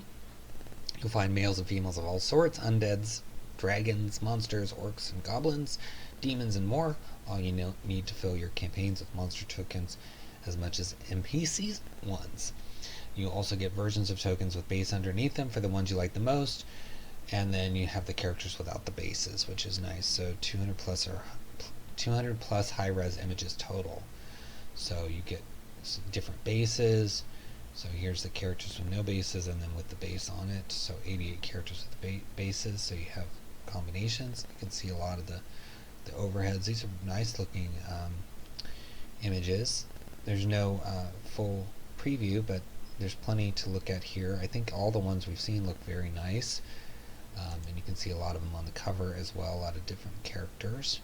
So in this particular publisher, Map Alchemist, they released a bunch of titles this week with these kind of things. So if you're looking for tokens, they have other ones, but I thought the art was rather nice. Seeing this overhead on VTT would probably look really good, especially on a beautiful map. And since they give you them without bases, you can see the floor of the map beneath them if you want. So very cool. And it's under 93 fantasy monsters and horror tokens in the links below. Next we have Asian Monsters from Legendary Games. It's a 1999 PDF, 112 pages, and it doesn't say over here if, oh there it does, 5th edition. So it's definitely for 5th edition, which is nice. It's got pretty high rating already with 8 ratings. It's 112 pages, 90 incredible creatures drawn from the myths and legends of Asia. It says researched and developed by a diverse team of authors, artists, and cultural consultants. There's an awesome array of enemies and allies from the folklore of Cambodia, China, India, Japan, Korea, Laos, Malaysia, Myanmar, Thailand, Tibet, and Vietnam, as well as nations in the Western Pacific like Indonesia, Australia, and the Philippines. Beautifully illustrated, and you've got minor menaces like Karyong and Kappa to gargantuan sea monsters and kaiju, restless dead like 𝙒𝙞𝙩𝙀𝙗, Jiangxi, and Manakagal. So lots and lots of different monsters. Let's take a look inside. So you get to see 5 of the 112 pages. So you got the intro, you give me the backstory, a list of creatures by their origin, and listed by type. So you can see all the different countries represented here, and all the various monsters that go with it, and then even by challenge rating. So they're going from 1/4 all the way up to 30, which is nice. Gives you a wide array of choices. And so here's the 𝙒𝙚𝙙𝙀𝙀, an 𝙒𝙚𝙀𝙀 is an incorporeal outsider formed from the spirit of a woman who died pursuing some ill-fated relationship. And 𝙒𝙚𝙀𝙀 waits for her chance to seek revenge on those who wronged her in her mortal life. If the person is dead, she finds a surrogate, someone who reminds her of the wrongdoer and acts out her delusions and unrelenting vindictiveness. These spirits can also appear as a result of mishaps with calling spells, but such instances are rare. The 𝙒𝙚𝙀𝙀 appears as a translucent figure of a woman that begins fading below the neck and trails off entirely below the waist into scattered motes, shapes, and symbols of blue light. So some cool art as well. But it says it could be a calling spell that failed, so you could even have this show up as when somebody rolls a 1 on trying to do a spell or something. So I like this. Lots of options. Very cool. Yeah, Legendary Games releases a lot of titles. Seems like there's one almost every week, so they got a lot going on. And I like that there's sort of a diverse group here, and all these different countries represented to bring in some different monsters. So if you're looking for some monsters, check it out under Asian Monsters in our links below. Next we have the Book of Random Tables Ancient Worlds from Dice Geeks. It's on sale for $2.99 right now, 48 pages. And speaking of sales, the sales are going to be ending soon for what they call the Christmas in July. You can see the little Christmas lights on the thing here. It's ending very soon. I want to say on the 31st. So all of my books are on sale. A lot of books are on sale. So now is the time to go through your wish list, buy stuff in the links below. Just shop before it's gone. And honestly, if you click any link and purchase anything, even whatever wasn't linked, it's going to help the channel. So that's good. And it says, okay, 29 D100 random tables for ancient Greece and other ancient cultures. So you could use this for Theros or beyond. And this is really system agnostic. So you can use it for Pathfinder, OSR, 5th edition, whatever you want.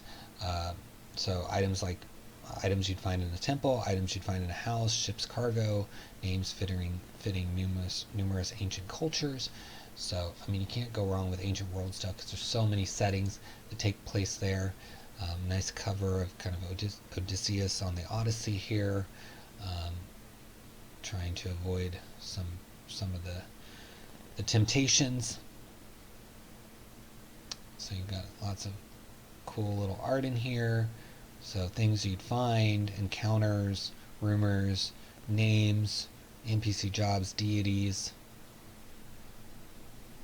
So already here's your list of food, items in a house, everything from bronze earrings to serving spoon, knuckle bones, yo-yo-like toy, items in a market, farming tools, ostrich eggshell vases, pistachio nuts, gold jewelry, items in a palace,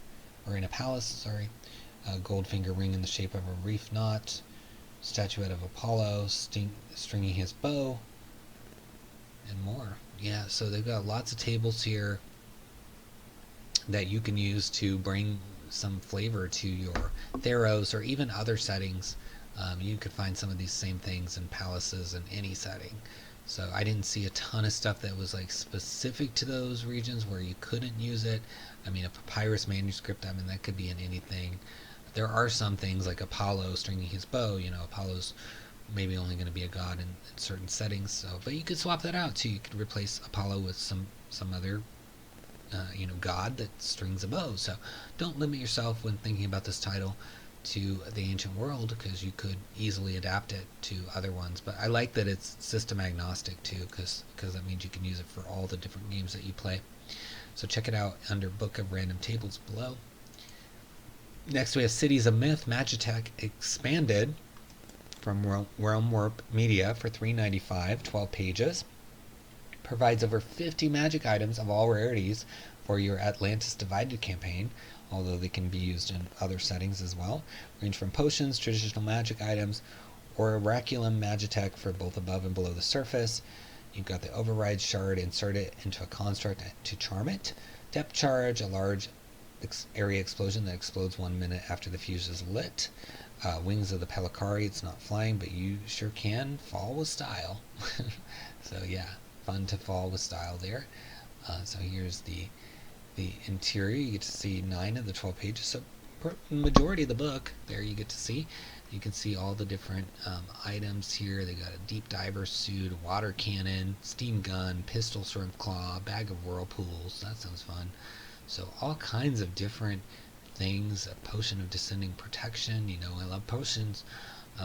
So all kinds of potion stuff. Got the breaker badge, water cannon. Yeah, you name it, it's in here, it looks like. So we'll read one of these in just a second. I just want to kind of show you what all's here. So we were talking about the Wings of Pelakari, so let's read that. Made from a mix of extremely light wood and metal, this cloak was created by artificers to help understand the wing design of the Pelakari. When you fall while wearing this cloak, you can use an action to reduce your descent to 60 feet per round, negating fall damage. While falling, you can move horizontally 15 feet on each of your turns. You cannot glide if you are incapacitated. So don't completely be knocked out when you need to use this, basically. But yeah, that's cool. That would be helpful. You know, all of a sudden falling, avoid death. Let's look at something else here. So glass of detect metals. The magnifying glass is used by merchants to prevent trading in counterfeit or oraculum. When looking through this magnifying glass, magical metals glow with different colors depending on the type of metal. Some examples below. Mithril is a light blue. Adamantine is a light pink. So that's awesome. That's a cool little tool that somebody could use. And you know, we had all those books earlier this episode focused on shops, so this might be something one of the shopkeepers is using, right? Kind of checking what's being sold. So you could definitely use that. I mean, lots and lots of stuff. Instant air bubble made from an odd kelp that always floats toward the surface. This odd glass marble is capable of creating a stationary pocket of air underwater. So yeah, it's going to help you breathe underwater. Very fun stuff. Yeah, and there's 50 in here. So you get 50 items for $3.95. So look for it under Cities of Myth, Magitech Expanded below.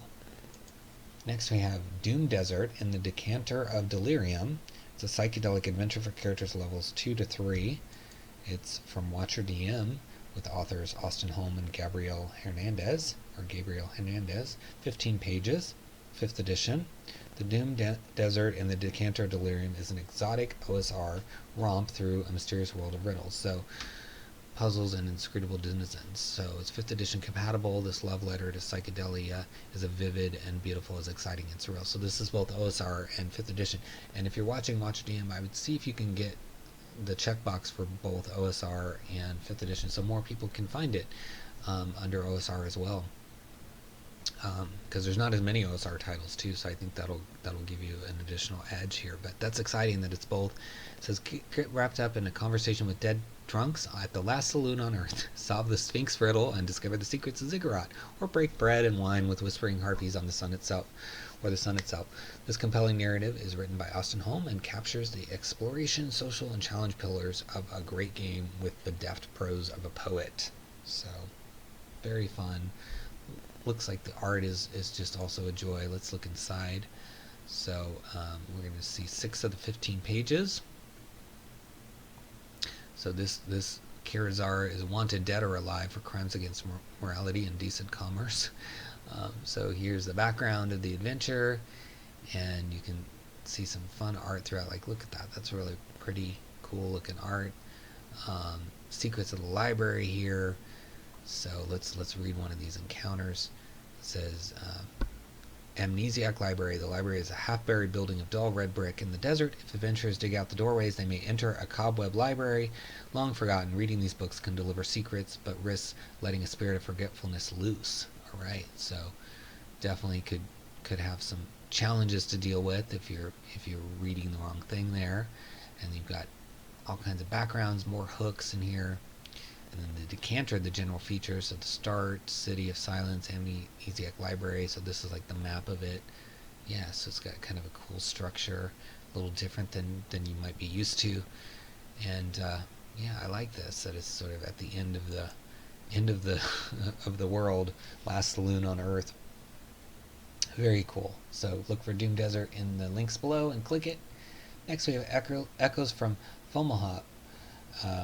And it's issue number 8. Welcome to Castle Salo, from the First Hungarian D20 Society for $6.50. It's for osric or OSR.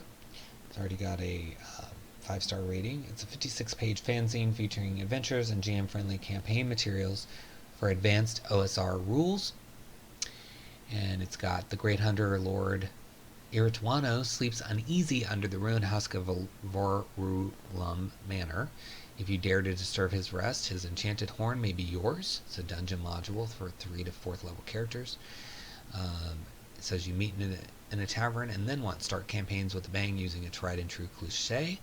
Castle Sulog, a fabled castle reputed to be as old as mankind, and it's now ruined but not all abandoned. 4 levels with 55 keyed areas, including challenges for 5th to 9th level characters. And then Thassan Beyond City of the Vultures, a hex crawl guide to the strange lands of Thassan surrounding the sinful city, burning wastelands, and large-scale maps to go with Castles Slug and lands of Thassan. So with 56 pages here, you got quite a lot of things going on, but that's good because we need content for OSR and osric and things like that as well. And you know, you can always adapt this to 5th edition, I'm sure, just with some tweaks. You can see some of the fun. Look at this cool little map. You start here, you go down here. It looks like a platformer video game. I like that. Again, it's got the old school vibe with the black and white line art in here. All kinds of maps of stuff. So it says you meet in a tavern which is now on fire. Finding a sinister looking monkey's paw on your table with a note reading you have 3 months to find a way to pass on this curse. Good luck. Yeah, that would be an interesting start to being in a tavern. It says you find yourself in a tavern which you now own by virtue of a royal charter. Rank has its obligation. So all kinds of things to mix up starting in a tavern, and that's definitely 5th edition compatible because it's just kind of a hook, right? So don't be turned away by the osric if you're a 5th edition only player. So yeah, you've got this has been play tested, which is nice. So you've got the descriptions of the various areas, very cool. So yeah, I think there's a lot to offer in here, so check it out on DriveThruRPG. Next we have the Enjoiner. Channel otherworldly magic with this rousing new class for 5e. It doesn't say 5e over here, so author, you might want to make sure it gets the checkbox for 5th edition, so people can definitely find it if they're looking specifically for 5th edition. It's from Gelatinous Cubicles, $5.99, and authors include John T. Engstrom, Trent Hansen, Julian Hunter, and James Urbeck. It's got a 5-star rating already. Channel otherworldly magic with this rousing new class. The Enjoiner is a fresh take on the summoner character archetype. They borrow magic from across the planes. Each works closely with Enjoined, planner spirit bound to their service, helpful both in and outside the battle. So we saw earlier that DM's Guild title focused on druids from other planes. Now you have a class from other planes, so you could really roll that all together and just have some planner tinged stuff. Even we saw an adventure that has a portal to other planes, so you could, again, every week we see how you can roll this stuff together and just create your own very unique campaign for your players. The Enjoiner comes with a full Enjoiner class, 9 original spells, character building tables, and 5 exciting subclasses, so always good when they create subclasses, each focusing on a separate plane from Fiendish to Elemental. I love that. So it's just so interesting to me every week how certain titles come out and they're just so thematically similar. You've got that Druid that's all about the planes with each one of the planes, and then now the Enjoiner, and I just think that's great because it's like it's made for you guys as DMs. You know, you can just take this stuff, combine it together, and you're gonna look like a star. Like, wow, you planned this, didn't you? And it's like, no, they just happened to release on the same week, and I saw them in the video. So yeah, look at this nice art. Love the template they're using. Even very cool layout. Gelatinous cubes always makes their stuff look good. Gelatinous cubicles. My apologies. All right. So yeah, look at that. It's very cool. Look at the Enjoiner. So let's look at some of it. So there's some lore tables, which is nice. Always like that. And then here's what you do to create the class. Got your class table, starting equipment, and then features, and then spells that are accessible, of course. And then you start getting into details of enjoining. So lots to offer, and that we aren't even looking at the subclasses here. This is just the main class already. So much detail and how you can expand the list here. So let's look at some of the features of this class. So you've got the spell casting. Obviously you can spell cast, and it talks about how you do all of that, including, it looks like ritual casting. You can cast an Enjoiner spell as a ritual if that spell has a ritual tag. So nice that they have that option as well. So let's look at this first level feature called Planner Field. You have spent much of your life studying the planes of the cosmic wheel, with a special emphasis on one in particular. As a field of focused interest, choose the field of celestials, field of elementals, field of fae, fiends, shadows, etc. Your choice grants you spells and features, as you go from first to the 14th level. So that might be your subclasses. Each field of planar study has a list of spells, its field spells, that you gain at the Enjoiner levels noted in the field description. Once you gain a field spell, you always have it prepared, so that's good. Enjoining, okay, so this is the name. When you reach second level, you have undertaken your version of an enjoining ritual, which draws a being from your plane of study and binds it to a magically created physical form of your design. The nature of this ritual and the details of the arrangement you have with such a creature are up to you and the GM to decide, but whatever form the enjoining takes, it results in a creature of a type determined by your planar field entering your service. This creature is called the Enjoined, and stat blocks use your proficiency bonus in several places and can be found at the end of this document in the Enjoined stat blocks section. So it's like a summoner. You're going to have like a planar being helping you, and yeah, it's got Find Familiar, all kinds of fun stuff. And I like the name of the class too, Enjoiner. I think that's a really cool class name. So yeah, check it out in the links below. It's under Enjoiner, and have a good time with a brand new class. Alright, Hope Cross Village, an adventure for characters level 1 to 3 set in Rosewood Highlands from W.R. Beatty and Rosethorn Publishing. And this one you can get as a book for $6.54, or you can get the PDF for $2.54 on sale right now, or the combination of them for the price of the full book, a black and white book. And it's for OSR, Swords and Wizardry. It says, first there was that storm. Old Gorby says he ain't never seen such a fuss kicked up, and he's near 100 years old. So many lightning strikes, trees burning in the woods for days. If it hadn't been for all the rain that came, sure there'd be no Hope Cross left today. So it's kind of this little town with some flavor to it. It's an adventure suitable for character levels 1 to 3. It's set in Rosewood Highlands and is a follow-up to the storm's impending rage in the Upon the Face of the Deep campaign. So it looks like there's a bundle also on sale where you can get all of the existing stuff, because it says the storm's impending rage, and that's in here. So might be good to explore that bundle as well. Let's look inside. So you got a whole village, background on the village. You're going to see 19 of the 37 pages. Rumors, village key. You got the Hope Cross Village. Yeah, very cool, fun stuff here. Yeah, lots of stuff on the village.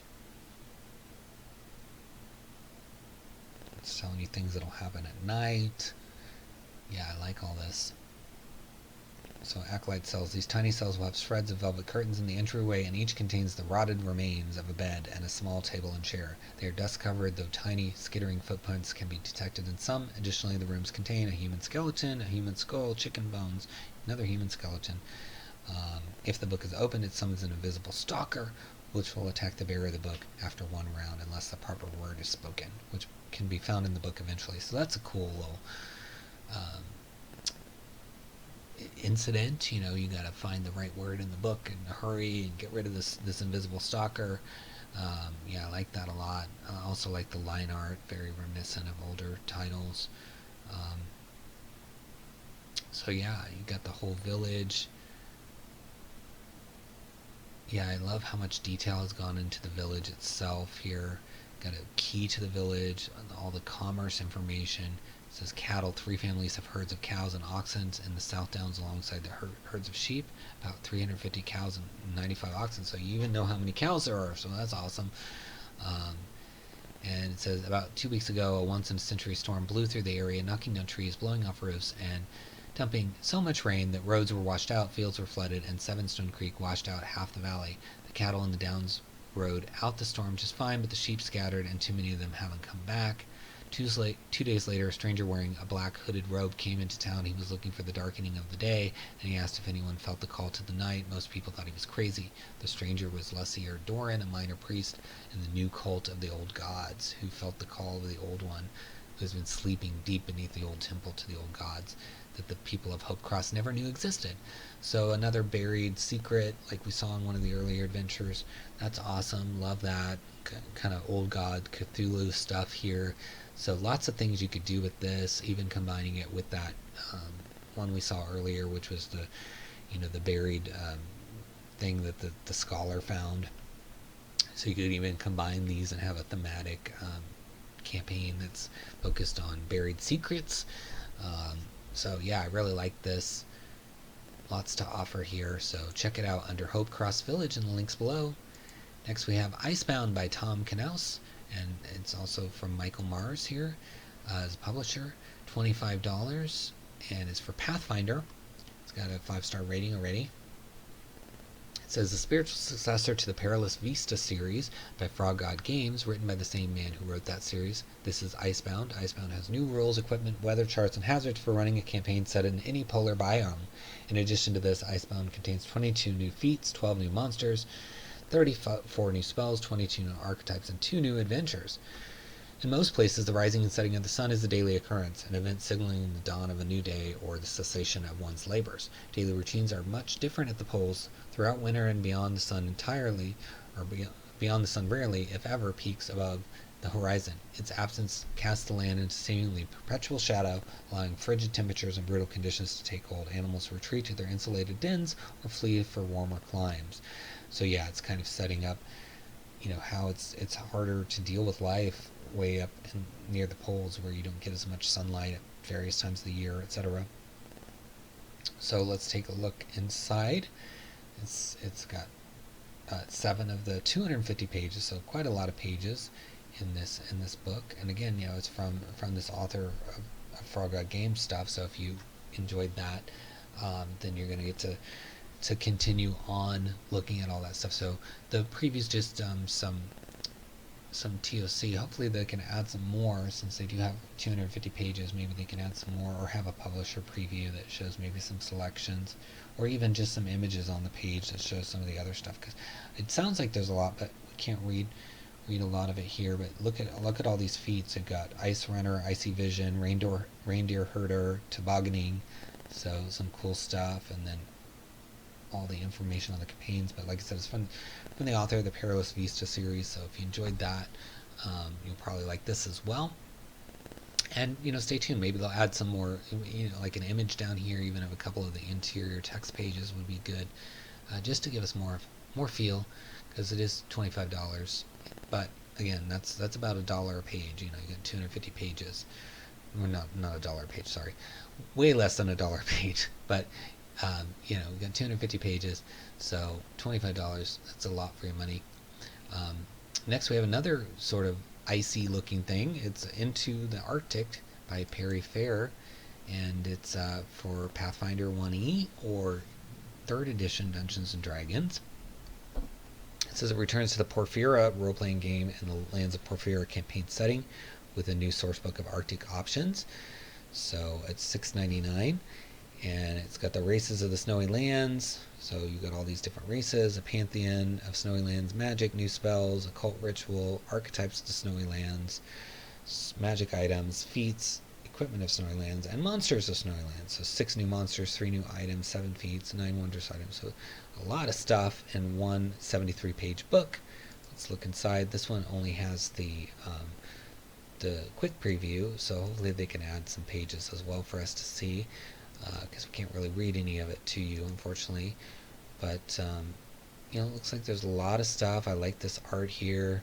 I'm getting to see the pantheon, and I'm assuming these are various gods that they have.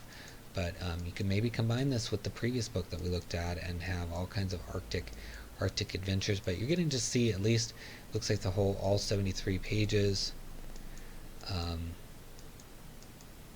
So you can see that there's quite a lot of art, especially for the monsters. So I'm not sure what monster this is, but it looks really cool.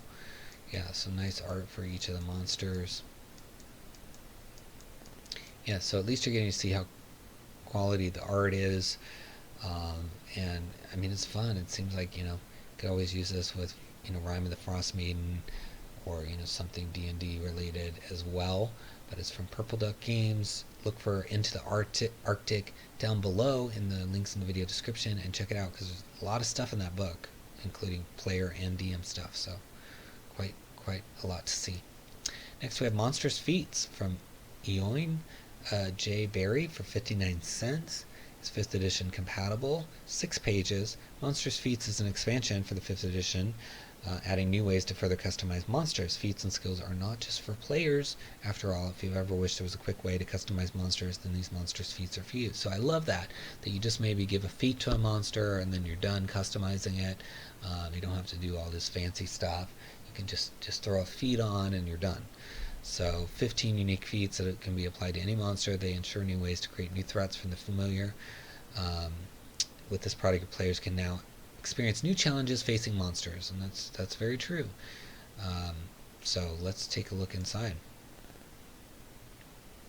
So we're going to see 2 of the 6 pages. So Angelic, this monster has been touched by distant planes and becomes infused with dangerous radiant energy. This divine power is now clearly evident in its glowing skin. The affected monster gains the following traits. It is now immune to radiant damage and resistant to necrotic damage. Additionally, it also gains the ability to innately cast the Cure Wounds spell once per day, and it can cast the Sacred Flame cantrip. These spells can be cast without expending spell slot or using material, semantic, or verbal components. So more planar stuff if you're looking for planar stuff. Also, you don't have to use it that way. It can be just touched by the planes prior to the adventure, and it's got those extra abilities.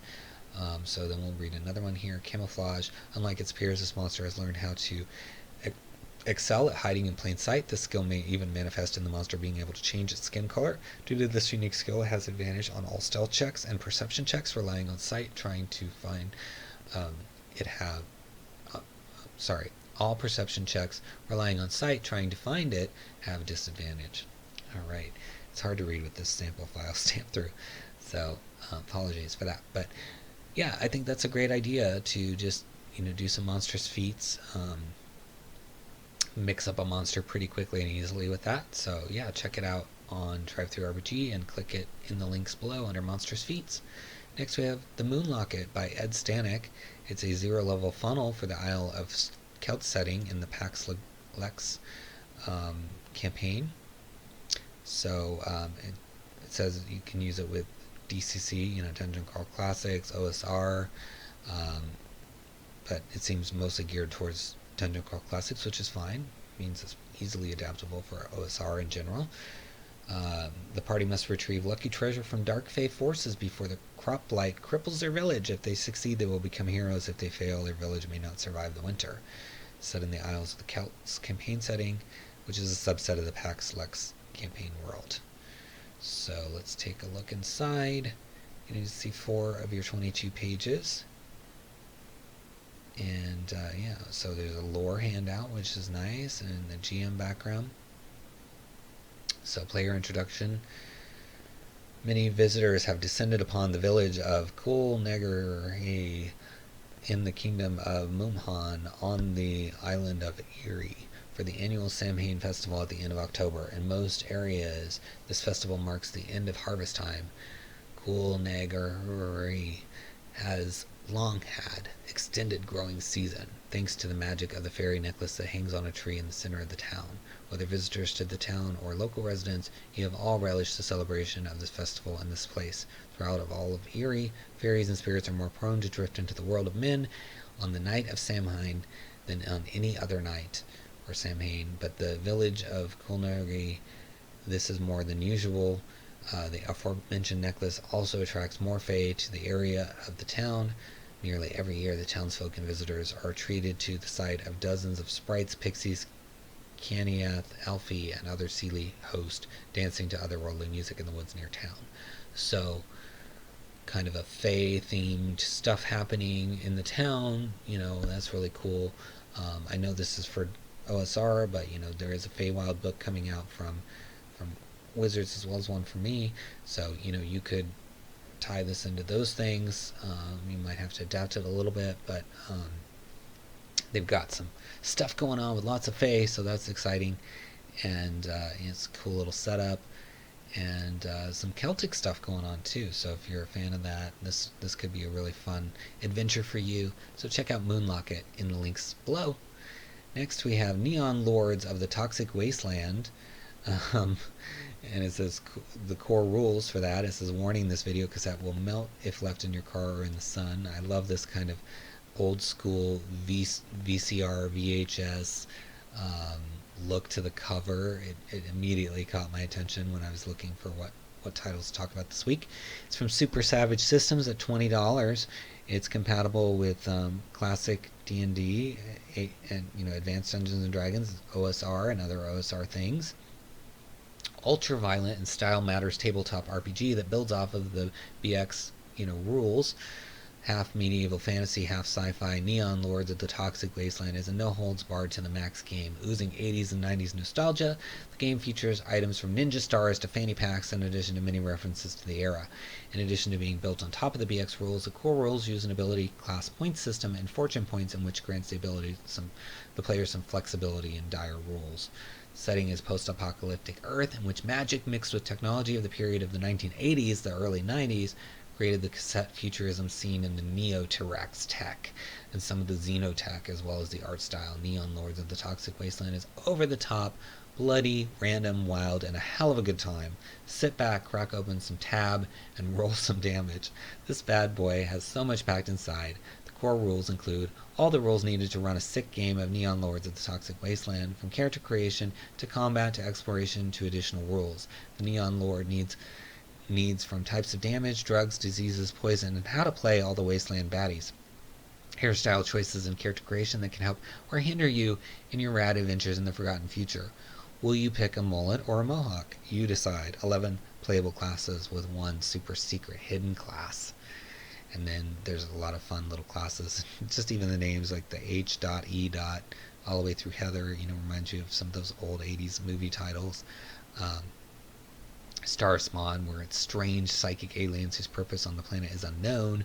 There's 100 unique monsters and an entire unique spell system with unique spells. All the classics you come to expect from an OSR RPG. 121 soul-crushing black magic spells.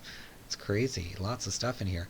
Massive section on fantastical items and all the rad treasure you can dig up in the ruins of the Forgotten World.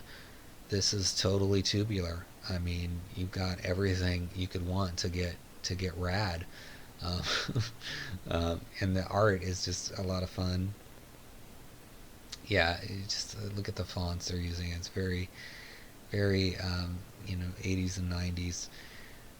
Kind of punk and VCR, VHS style stuff. So yeah, I like this a lot. and it lists some of the total carnage and all that stuff. Saving throws says, just gives you details on saving throws. So you're seeing 5 of the 249 pages. There's a lot of pages here, and excuse me. Lots of stuff going on. It says, all right, Bartbag, listen up. The rad treasure out there ain't gonna find itself. Time to get up and get filthy stinking rich. First things first, you gotta make a badass character to go lay waste to the beauties and baddies standing in your way of starring on an episode of Lifestyles of the Rich and Famous. You are a player character. This is who you are in the Neo-T-Rex as determined by ability scores. So yeah, it's kind of just even the text of telling you what to do is very flavorful and like an old VHS tape. So I really like this. I wish I had time to play something. I'm too busy making books to do anything else, besides holding down a normal job and other things. So this is really fun. I would recommend checking out. Look for Neon Lords in the video description links and give it a click. Next we have Poor Unfortunate Souls by Elaine Giorla for Silurian Vault, so for Scarred Lands, $3.95, 5th edition compatible.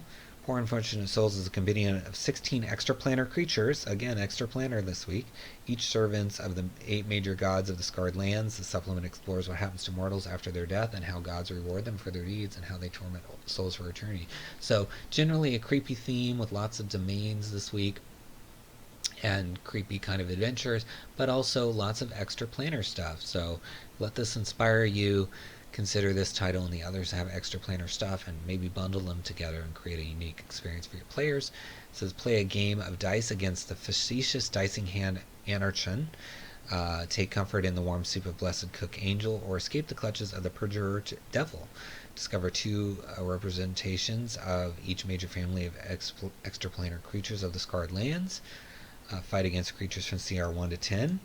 Sing along. The lore of each creature is presented with an in-world song described by the bard Armith, covering most of 𝙒𝙬𝙗𝙗's musical traditions. Very cool. So, Onyx Path again with some fun stuff. Let's look at this here. They've got some interesting ideas with these songs. I think that's a lot of fun. Lots of flavor text, it looks like, in here. And some nice art as well. So let's read this. Madriel's servants are the angels who dwell in her divine residence in 𝙒𝙚𝙘𝙀, the golden paradise. While they enjoy great freedom in their actions, most choose to actively work with the goddess and their other inhabitants of 𝙒𝙚𝙀. Angels are generally humanoids, and the more powerful have wings of white, silver, or gold feathers. Blessed Cook Mother Soup. And then you've got the regions, languages, instruments, and then here's the whole tale. And it says these angels are the hosts of the golden paradise. They welcome visitors from the other planes into Madriel's citadel of the sun and the other residences across 𝙒𝙚𝙀. They sometimes also travel to the material plane to help those suffering from hunger in particular regions hit by war and conflict. Blessed Cooks generally appear as large-bellied and friendly-faced humans of any gender, but some may exhibit features of other races such as elvish ears or dwarvish beard. They rarely initiate a fight, but fiercely defend any guests in danger, and they can spot threats quite ably and prefer to escort visitors to safety rather than stand and fight. So lots of detail, and then you of course get the stat block. So I think this is fun, extra planar goodness with a lot of lore and flavor. If you're looking for lore, you're looking for Scarred Lands, you're looking for extra planar, lots of creatures, then this is a good option for you at $3.95. So look for Poor Unfortunate Souls in the video links. Next we have Scrapper. This particular title that we're looking at is the Mission Director Manual of Operations, but they also have their player handbook. So it's both a DM's guide and a player's handbook for this sci-fi setting, and there's a bundle at the bottom here for all of them. So it says Scrapper, powered by 5th edition, is a unique sci-fi setting for 5th edition where players can take the roles of scrappers, hardworking salvage engineers who crawl through dangerous wrecks looking for valuables to sell. Using unique classes and abilities, they explore the wrecks of the old war from their bases in the or Stargraves. From here, they launch upon missions to discover the mysteries of ancient battles while fighting other scrappers, robots, drones, different void creatures, and all other dangers of the Moes. So this gives the game masters all the tools they need, and then of course they have the player's handbook for the player's version. Details rules for designing the wrecked spaceships, details rules for going on missions, use of escalation steps, widespread and deep lore, advanced rules for tier 3, and a complete bestiary of unique opponents. So everything you need really to set up a sci-fi campaign. It's from Dark Peak Gaming Systems, $14.99, 178 pages, and again there's also the player book to consider, but you can do a bundle down here, get both of them for $25, so that's a good deal. Save some money on it. And you see your contents, very well laid out. You get all the lore locations, and then information about the cosmology, and then dealing with lots of tools for you to deal with things. And this art style is very sci-fi, so you can enjoy that. You can see the maps of these different planets they're going to be based out of, because they're going to be traveling, right? They're going to be going and salvaging from crashed ships and stuff. So very sci-fi. Let's look at some of this. It says, Old Dell is the oldest grave and the most stable. Generations can now claim her as their own, and it's a point of pride for lots of folks, especially research and development scientists, to say they're stationed there. She's got the most everything you expect in the grave: a wire pit, graved in, docklands, all that, but she's getting out, and her gravitational field ain't as strong as some of the others, especially the Great Junker. Her grave ring is pretty small and getting smaller, and some folks think we'll have scrapped her dry in just a few generations. So you get kind of some in-world kind of speak about these different scrap places, but I think there's a lot of them in here, and you could integrate just even some of this lore with maybe another sci-fi based game, because everything I just read, right, could be planted into either another sci-fi based game or another 5e sci-fi system. But it looks like they put a lot of effort into this whole game, because they've got both a full 178 page DM's guide and then a player's guide as well. So if you want something that covers both sides and is already ready to go, this could be a really good option. And you can do the bundle and get $25 get all of it. So look for Scrapper in the video links and click that to come to this page and give it a try. Next we have the Survivalist Guide to Spelunking with this really nice looking cover. It's from AAW Games, and authors are Douglas Niles, Thylograph, and Stephen Yeardley. 5th edition compatible, 208 pages. Explore the underworld with the New York Times bestselling author Douglas Niles. New tools, tables, and rules for 5th edition. Contains a collection of wisdom from the legendary dwarven delver 𝙒𝙤𝙩𝙝. Dugmore takes you through crystalline caverns, fungal jungles, and maze-like passages of his home beneath the surface, even skirting the upper regions of hell itself. So it includes an array of modular tools to customize your game, a comprehensive taxonomy of cave types, expanded climbing tools and rules, advice for designing, modular rules for momentum and chases, rules for mining minerals, exotic ores, streamlined rules for tracking supplies, foraging and hunting rules, detailed segmented spellcasting and combat maneuvers, rules to take tactical combat puzzles, or to make them, hazard generators, comprehensive notes on light and darkness, breath engine for exploration of flooded caverns or spore-choked jungles, so yeah, you can focus on breathing with that, hypothermia, hyperthermia, and exotic afflictions like 𝙒𝙗𝙗, lethal hazards, and a glimpse at the lightless abyss and the upper regions of hell. So more extraplanar stuff, right? And bonus extras. Make sure you check out the supplementary books and extras for the Underdark. So there's a bunch of Underdark stuff along with it. So another theme this week, Underdark, and hazards.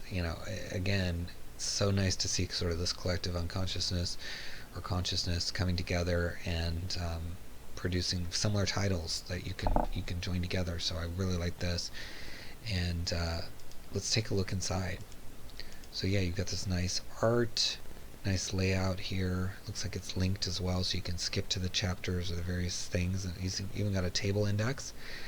And there's an intro from Douglas.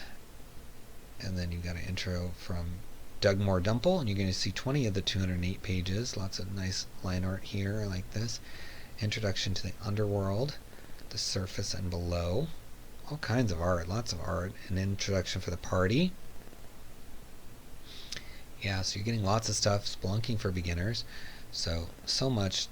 If you really want to have a more authentic underground experience, I think this is for you. And let's see, it says characters almost always start their adventuring lives on the surface of their world, as they have to deal with the puzzles and problems around a hometown or similar environment. While many of these events take place above ground, it's never that long before venturing into a cellar, some holding cells, or perhaps a hidden shrine moves the adventurers on their first steps beneath the surface. Then whatever these initial issues may appear to be, it usually comes to pass quickly that a party finds its needs to undertake a first mission entirely below ground. Whatever that assignment might be, it will be different from adventuring under open skies. And that's true. And this book just seems really geared toward making that a really unique experience. And it should be. I mean, if you're going to spend hours or days underground, it should be totally different than above ground, especially deep underground. I mean, you're just breathing is going to be a challenge. And so from what we read earlier, there's going to be all kinds of temperature concerns. As you can see in these paragraphs here, there's going to be hyperthermia, hypothermia, other conditions, and just things that people don't think about. And I think this could be a lot of fun. So, it says here we must also consider movement. Unlike the surface, traveling in the underworld's constantly in 3 dimensions, much as it is when you're underwater. However, gravity plays a much more significant role than you are facing a lake of any depth. For example, when the only route out of a cavern is a 100-foot deep chimney, perhaps made recently by a purple worm, you have just dispatched after it rose through the floor. So, they're showing, maybe your only escape is to climb through this chimney that's created. That's really risky. And so the skill of moving through it, the directions, this book is really going to flesh that out and make it a unique experience and give you some rules that you can lean on. I mean, rules are there to help you, avoid total chaos in your game. So I like this book. I think it has a lot to offer, covering some ground, pun intended, that has not been covered before. So take a look at it by looking for Survivalist's Guide to Spelunking in the links below in the video description. Next we have Adventures in the Sarkthalim Desert, Talshari Oasis. It's an adventure for levels 3 to 5 by Jan Luz and Meditating Mummy. For $9.99, 40 pages, 5th edition compatible. There are a few places in the burning wastelands that offer water, but those that exist are of immense significance for the caravan trade routes. One of those places is Talshari, a small settlement at the oasis. Its freshwater wells are life-giving, and some claim that drinking the water brings good fortune. Desert travelers have been using Talshari as a midway resting point for centuries. In the last few days, travelers have returned from the desert with worrying news. 2 weeks ago, the water in the oasis started draining, and strange creatures have been spotted at night. Well, that's no good. We gotta stop that. So it says the adventures take place in the heat of the desert and is divided into 4 acts. And it has custom maps, NPCs, stat blocks for 27 monsters and NPCs, random encounters, 10 of those, 18 top-down tokens, optional desert rules. So very nice. You can see some of the gorgeous art here. And it looks like the author also created the tokens, which is nice. And then you get to see one of the 40 pages. So the Burning Sands says rewards you are paid a sum of 100 gold pieces to join her on the journey, and you will be paid another 400 if you can find out the cause and stop the water from completely draining. So gotta get that water back to the oasis here, and then they've got random encounters and the journey, the distance from the oasis. But I really like when there's desert stuff, because there aren't as many supplements for desert environments. And you can see that there's a lot of, it says 20 hours of playing time, a lot of nice art maps to support it. It's kind of really the total package, because you have the module, the tokens, the maps, and some background and hooks and things in there, So you're getting like a really solid amount of stuff for the $9.99. So yeah, check it out. on DriveThruRPG, use the links below. It's under Talshari in the links below. Next we have Tomb of the Viper Prince for 5th edition. It's a deadly tomb full of secrets that has been uncovered in desert sands. So this one ties in with the last one we looked at with the desert theme, and it's also underground secrets, right? So we've seen 3 things this week that have underground secrets. So again, bundle those together, create a kind of thematic campaign. Why not? And it's from the DM tool chest. They've released a number of titles this week, and we try to only focus on one per creator if we can, just to get a lot of people in here. So this was the one we picked, but they have a lot of them that came out this week. It's already on sale for $2.99, and it's got some cool art from what we've seen so far. It's a 7th level 5th edition adventure. 3 to 5 characters, well, I guess 6 to 8th level is what it works, but 4 characters of an average party level of 7. They should be able to get to 8th level. And it's been the desert tomb of an ancient and powerful prince has been uncovered with a powerful artifact that lies hidden within. Takes place in the Freelands campaign, but fits into any existing campaign with the desert. It's a one-shot adventure.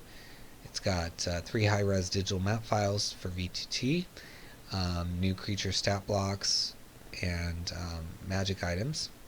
So look at this really beautiful art and layout. So let's look inside. Get to see 3 of the 13 pages. So yeah, you've got your desert encounters. It says, let's read the flavor text here. A small man in simple robes that are slightly too big for him enters the tavern and quickly walks over to your table. His short cropped brown hair has a thick white streak running through it, and his skin is the golden bronze of a man used to working outside. Hail, adventurers, he calls out with a hand raised in greeting. My name is Guilford, and I greatly appreciate you meeting with me. I have a quest that only brave heroes such as yourself can hope to accomplish. So yeah, you got your encounters here, kind of getting all set up to go face the Viper Prince. And this looks like the Viper Prince. There's a viper and kind of this evil mummy zombie guy to deal with. So yeah, it looks like a lot of fun. Look for it under Tomb of the Viper Prince in the links below. Next we have the tools and tables. This goes with the guide to Spelunking that we looked at earlier.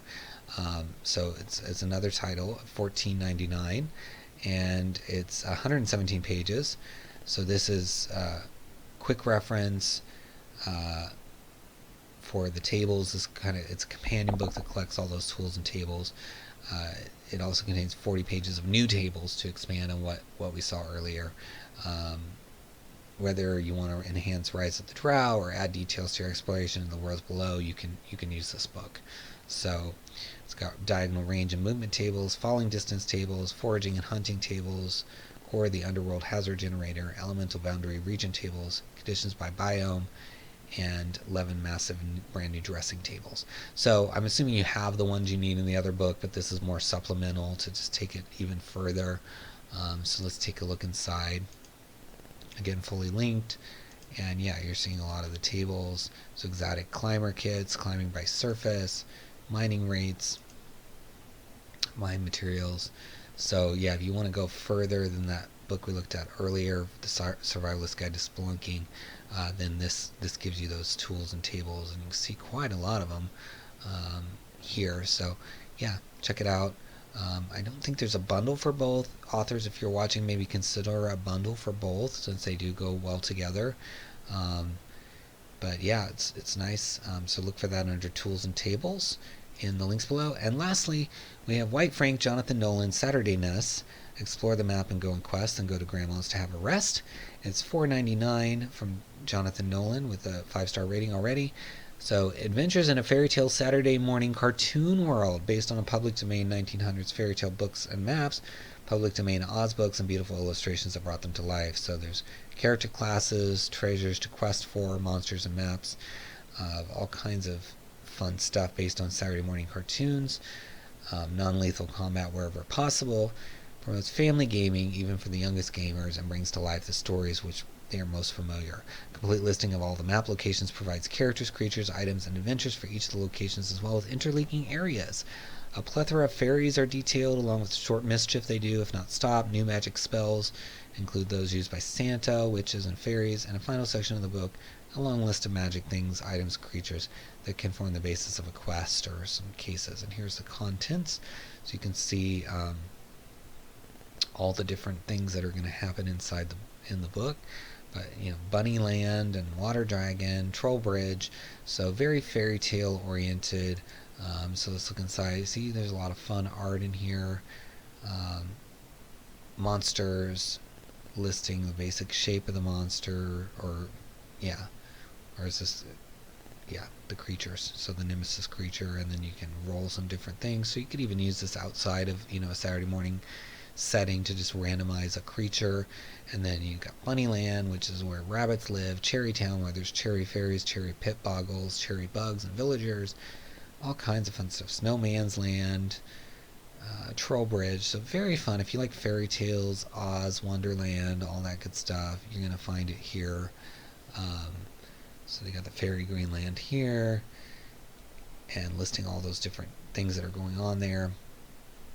It says swan maidens are incredibly beautiful young women of elven and human blood. They can turn at will between a beautiful human and a striking giant swan form. In their giant swan form, they are fast and almost tireless flyers, capable of carrying a human-sized or smaller passenger on their backs. The freely given kiss of a swan maiden can restore the sanity of a corrupted character, meaning that a corrupted elf, bog, or other similar cursed being, although they cannot physically return to their original nature, can nevertheless stop being definitively evil and become good, or at least neutral outlook. So that's cool. There's a duck pond. I think this is really cute and fun for younger players, and even just maybe if your regular adult DM group has been doing all this dark Ravenloft stuff, maybe surprise them and take them to this sort of fairy tale land next, and let them be like, whoa, this is quite the opposite of the demands of Dread. Got some fairy tale adventures going on here.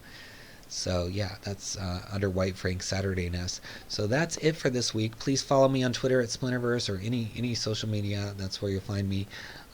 Also, please consider purchasing one of my books. Potions Unlocked has all the potions you could ever want, and all the lore, a short story for each, on DriveThruRPG. You've also got Van Richten's Librum of Lineages, which has lineages for any setting, with lots of mystery and fun around those, and that's on sale. They're both on sale with the Christmas and July special.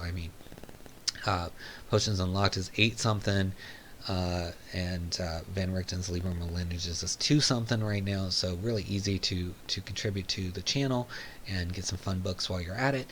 Or click on the links below, support all these wonderful creators we've showed you today, and if you purchase anything, even if it's a book we didn't showcase today, using those links, that will help the channel as well. So as always, I appreciate you guys watching. Please share the video, like the video, subscribe, all that fun stuff, and until next time, happy adventuring.